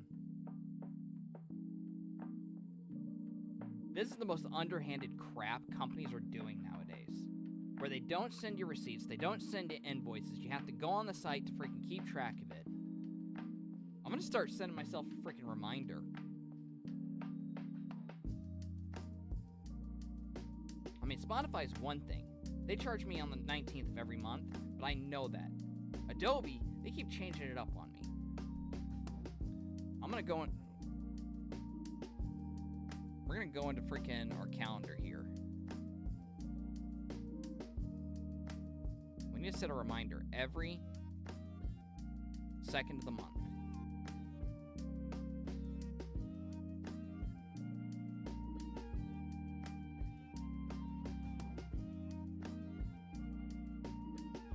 Freaking 12 a.m.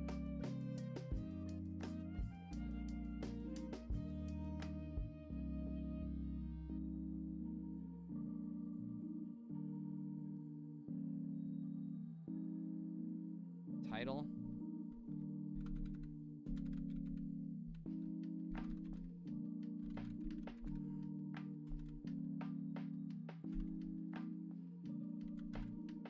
Currently at $60.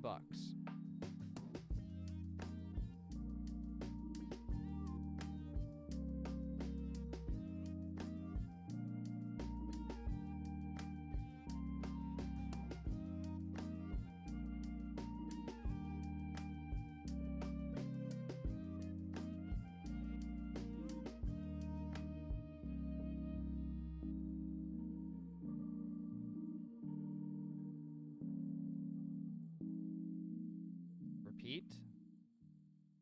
Every month on the 2nd.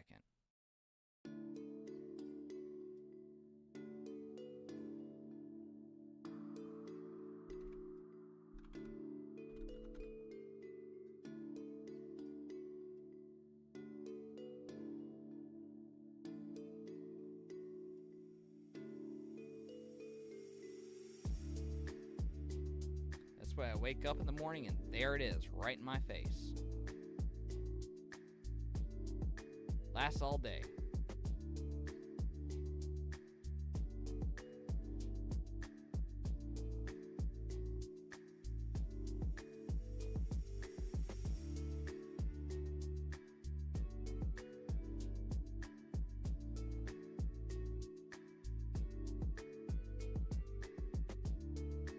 This way I know on the second every time I can go in here, see what deals they got to keep me around, and if they don't got squad, I'm freaking canceling that crap, because that was some BS to see. I didn't realize that for the past 3 months I've been paying $60 for something that I thought I was paying $30 for. I didn't realize that was a limited time deal.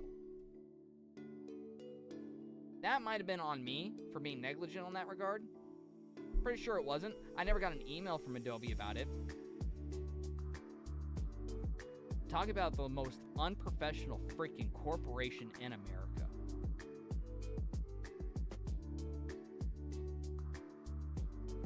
The moment that they run out of valuable deals for me is the day that I cancel this freaking subscription and never look back. I am so over Adobe.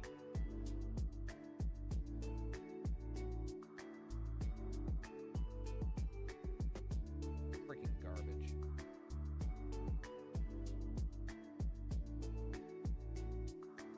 Go to my email, make sure that shit went through.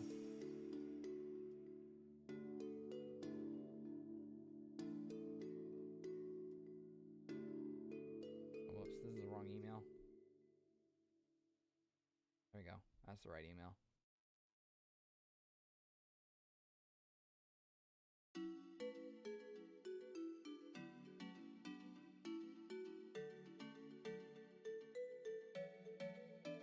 Cool. It went through.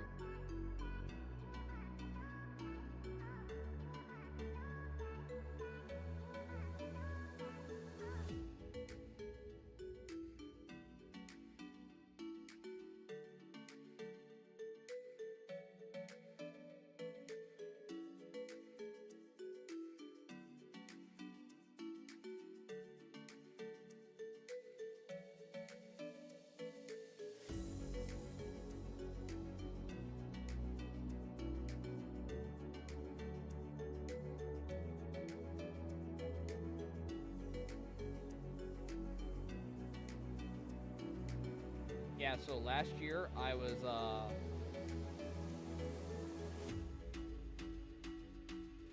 apparently leaving because I had a price hike. I was paying $31.49 in April 2023, and I apparently was going to cancel my subscription.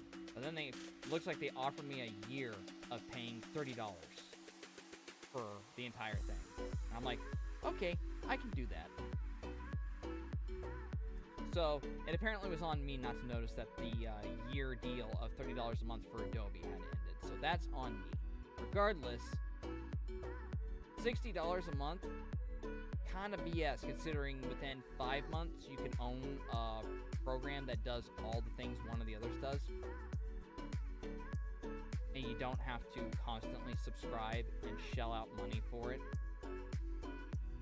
So I'm going to take advantage of this free month of Adobe and just write it out. And then whatever deal comes afterwards when I go to cancel, it'll be fine. There's DaVinci. There's plenty of other, people, so many people have been raving about DaVinci Resolve, and I wouldn't mind swapping off of Premiere.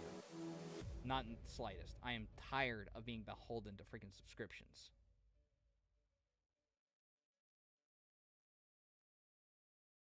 We are so over Adobe's bullshit.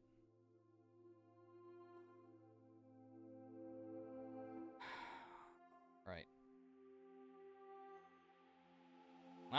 That took out all the freaking wind and momentum for creating this visualizer, am I right?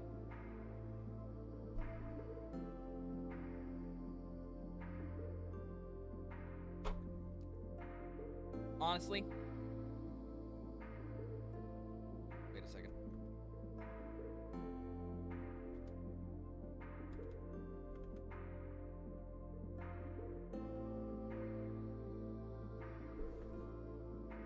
fix something.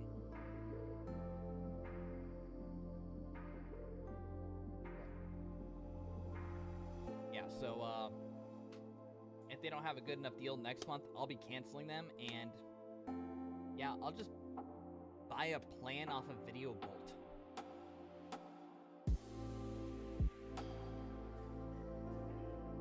I'll get DaVinci Resolve. How much is DaVinci Resolve going for anyways?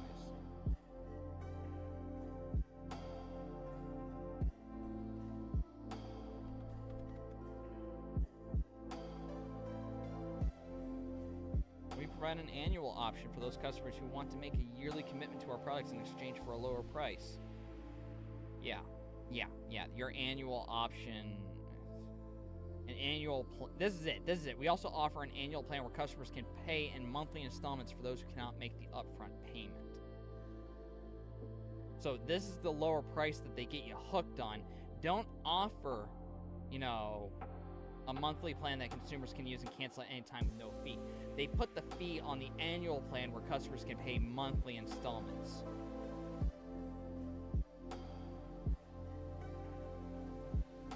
But they don't tell you of this fee.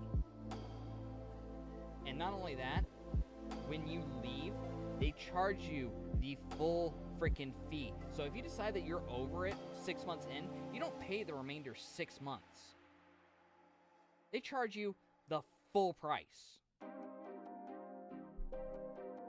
So it's cheaper just to sit and take it than it would be to cancel it and be done with it.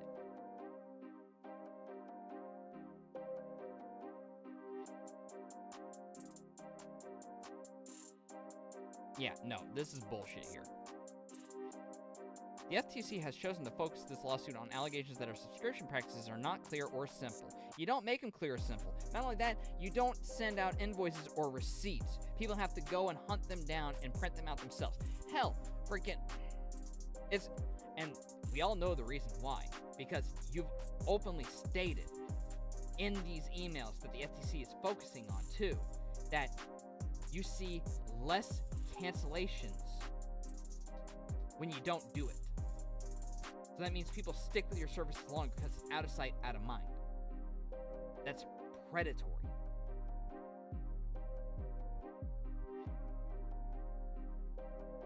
Yesterday's, and are not clear or simple. And yesterday's complaint places a particular focus on the early termination fee associated with our annual billed monthly plan. We are confident our subscription business practices comply with the law and are clear, simple, and transparent. Bull. The early termination fee noted is not a material part of our business, only accounting for less than half the percent of our revenue. Mind you, when I took that deal for 30 days off, or a 30-day payment reduction, I made sure that there was no additional month or anything tied into it. I looked for the fine print. I've got the email. I have it. If they try to charge me with it, I will shove it in their face. Despite it not being a material part of our business, we believe this plan and approach is the best way to offer a significant discount to our customers at the point of purchase in exchange for their one-year commitment to our product. It never ends. That's the issue. People don't own things. They just have a right to use it. We are also disappointed that the government poured over tens of thousands of documents that we supplied and ended up with this complaint that both mischaracterizes our business and business decisions and cherry picks old employee comments from 4 years ago from a non-executive team member, which they then take out of context. Doubtful. We have a unique and special opportunity to empower millions of customers around the world to create amazing digital experiences. We'll continue to innovate and make our customer interactions world-class. We look forward to setting the record straight and winning in court. I can neither say you will win or that you won't, because no one can guess how a court is going to go. What I will say is, I hope you lose in court. I really do, Adobe. I hope you get it shoved so far up your own orifices that you are reeling and have to completely redo your entire business practice.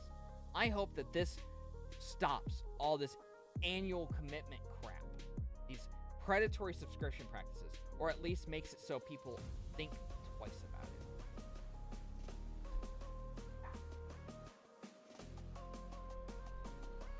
Just general blind curiosity leads me down a path of even just discovering that I've been getting the shaft by you without even realizing it for the past 3 months.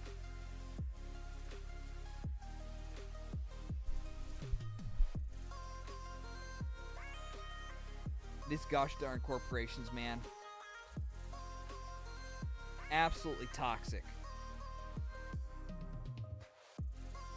Anyway. I'm going to comb over the email and everything, the offer and whatnot, with a fine-tooth comb. It says that I've been credited my account for 30 days, so we'll see how that goes. I didn't see any fine text. I've got the email. I mean, hell, I'll pull it up right now.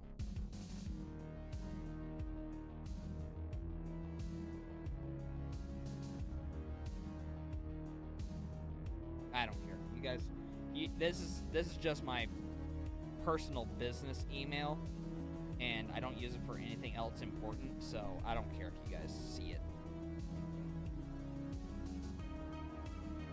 Congratulations. I mean, everyone knows my name is Sean Farrell. Woo! Congratulations. It's gonna be out there anyways.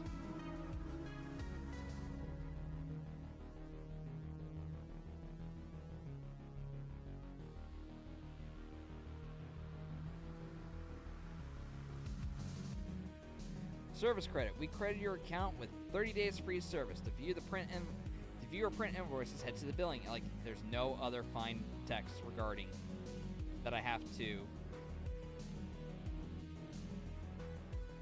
stay committed other than just another month.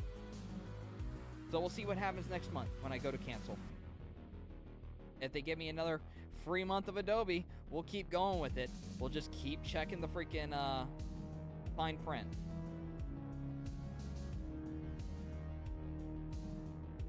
This, holy crap, this is old.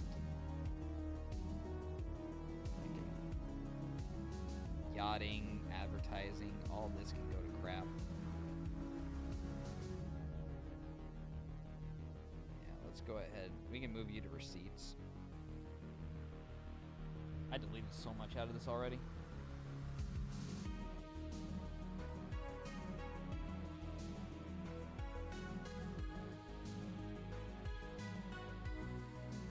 Delete.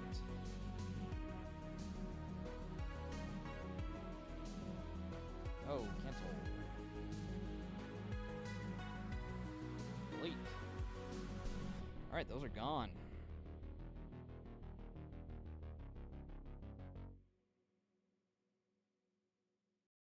Cool. Nice.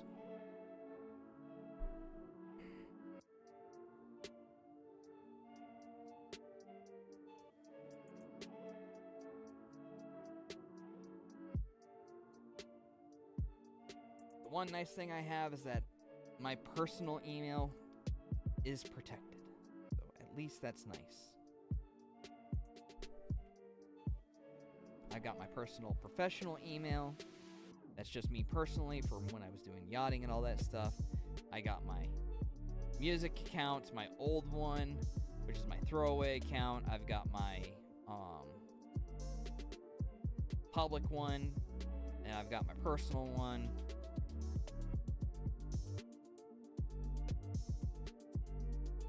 God, I've got so many emails. It's ridiculous. And the funny part is, there's only one email I have that I would like to delete, but I can't because PlayStation Network has a hold of it, and it has so much freaking stuff on there. And because unlike Xbox, which shuts down their stores, PlayStation doesn't. At least I don't think it has. If it has, oh well. I don't really have a PSP or anything regarding that anymore, so if it's gone, it's gone. Whoop-de-freaking-do. I've already cleared out so much of my life anyways, it'd just be like throwing away old games that I don't play anymore. Anyways. God. Adobe, why'd you have to go and tick me off? Now I'm on tilt. I got a whole bunch of reading to do, plus a visualization video to create. Ah!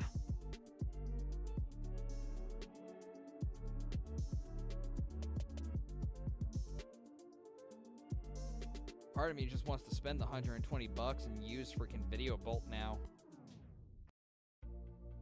Just to spite Adobe. How much is DaVinci going for right now? Because that's one thing I'm going to need. I'm going to need DaVinci.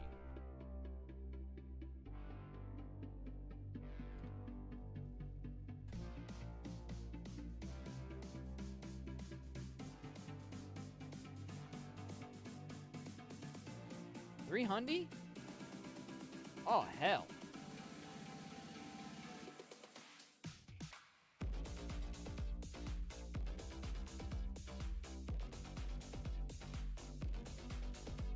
That's 5 months of Adobe right there.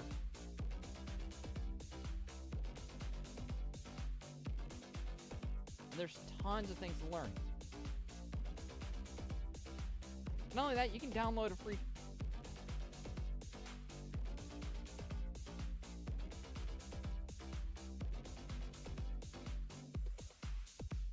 solution for editing, visual effects, motion graphics, color correction, audio post-production, all on a single software.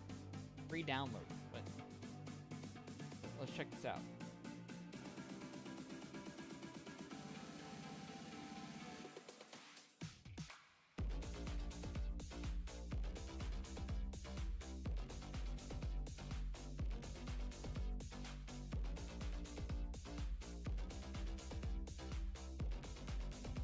Alright, AI tools, we'll see if we can do.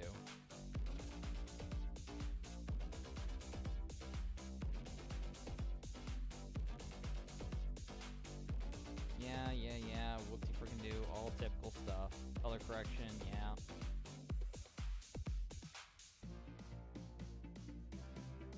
What is the...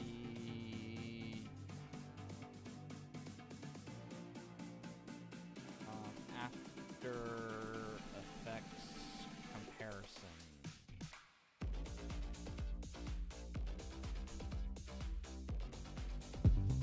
Adobe After Effects is the most well-known program to create visual effects and motion graphics.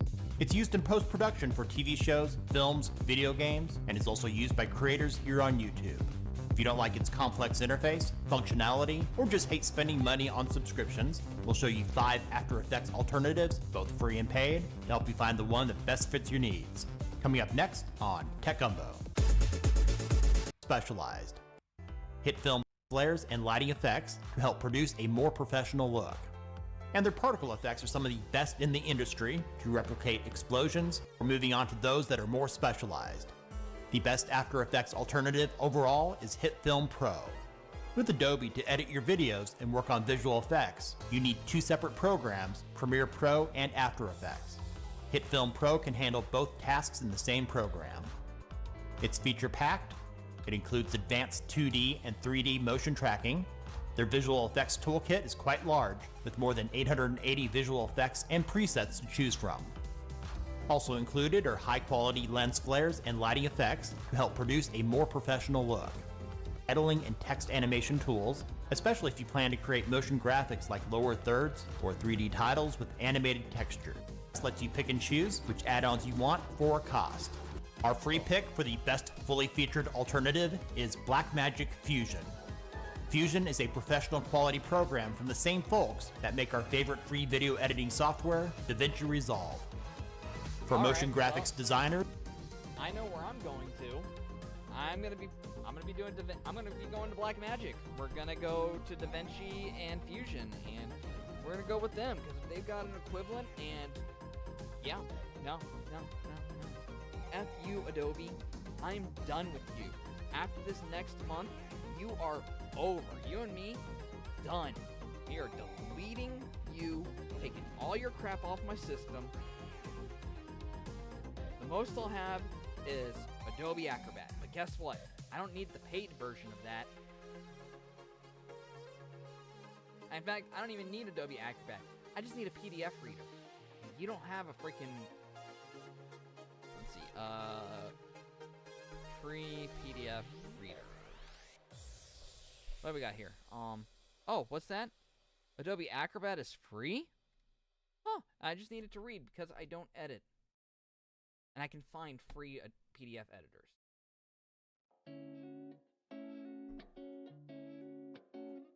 God, this went from a post-mortem to a review of next month's plan to looking to create a visualizer video to fuck Adobe.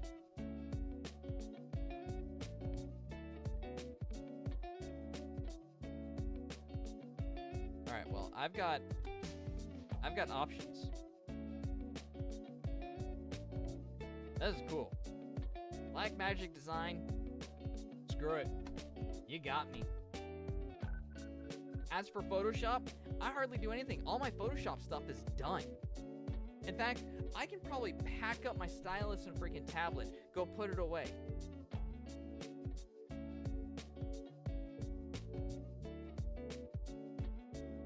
And there's alternatives to Photoshop too.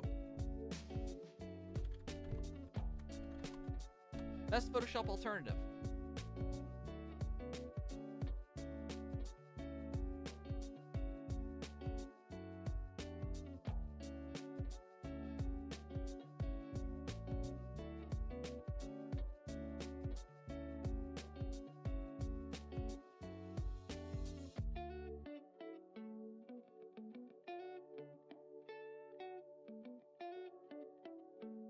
New image manipulation program, otherwise known as GIMP. Free open source raster graphics editor used for image manipulation and image editing, freeform drawing. Solved. Like, the only three things I use from Adobe, well, four technically, are Acrobat for PDF reading, Premiere for videos, After Effects for effects, and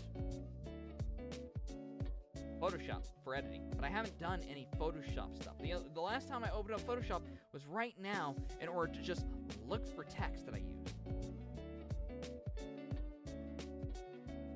God, I got bags under my eyes, man. I am tired. Like I said, I have not been sleeping well. That's alright. That's alright.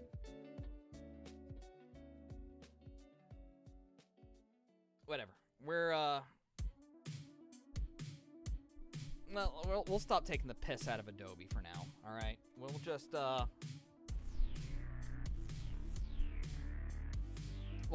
do us.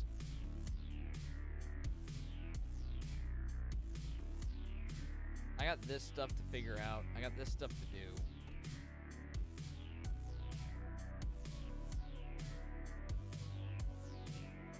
I got stuff to read, stuff to do. The biggest thing is I'm going to get this video done, this visualizer video, and up on the channel as soon as possible. If I get reading done today, great. If I don't, there's the weekend. All right? Anyways, I'm going to go get some lunch, and yeah, tomorrow I'm going to be shooting some videos. I got some My Own Worst Enemies to shoot. Good time. It's been a while since I've done that. This week has been kind of inspirational in regards to it, both on the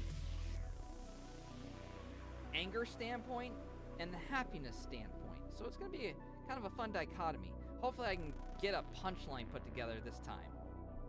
All right. That's been what's held me back before from actually having a punchline put together in the first place. That's what's held me back before in putting more of those shorts out. It's just the fact I haven't had a punchline to go with. So this time I can go over some of the anxieties and stuff I had with music production, plus the unable to focus and everything because I was so giddy about completing something. So anyways, I had to let you guys go too. Y'all have been awesome. Thanks for tuning in. Thanks for sharing this journey with me for the past month, and look forward to what comes next. All right, we got a whole new song to start up next week. more future bass, but hopefully I have more of an idea of what I want to go with. Well, I got to brainstorm over the weekend with it anyways. All right? Y'all take care, you freaking awesome lunatics. I will see you all Monday. Till then, deuces.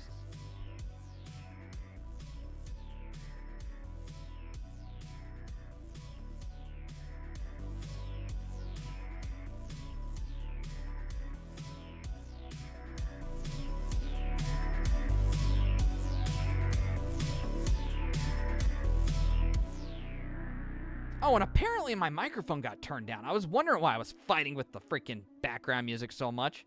Jeez.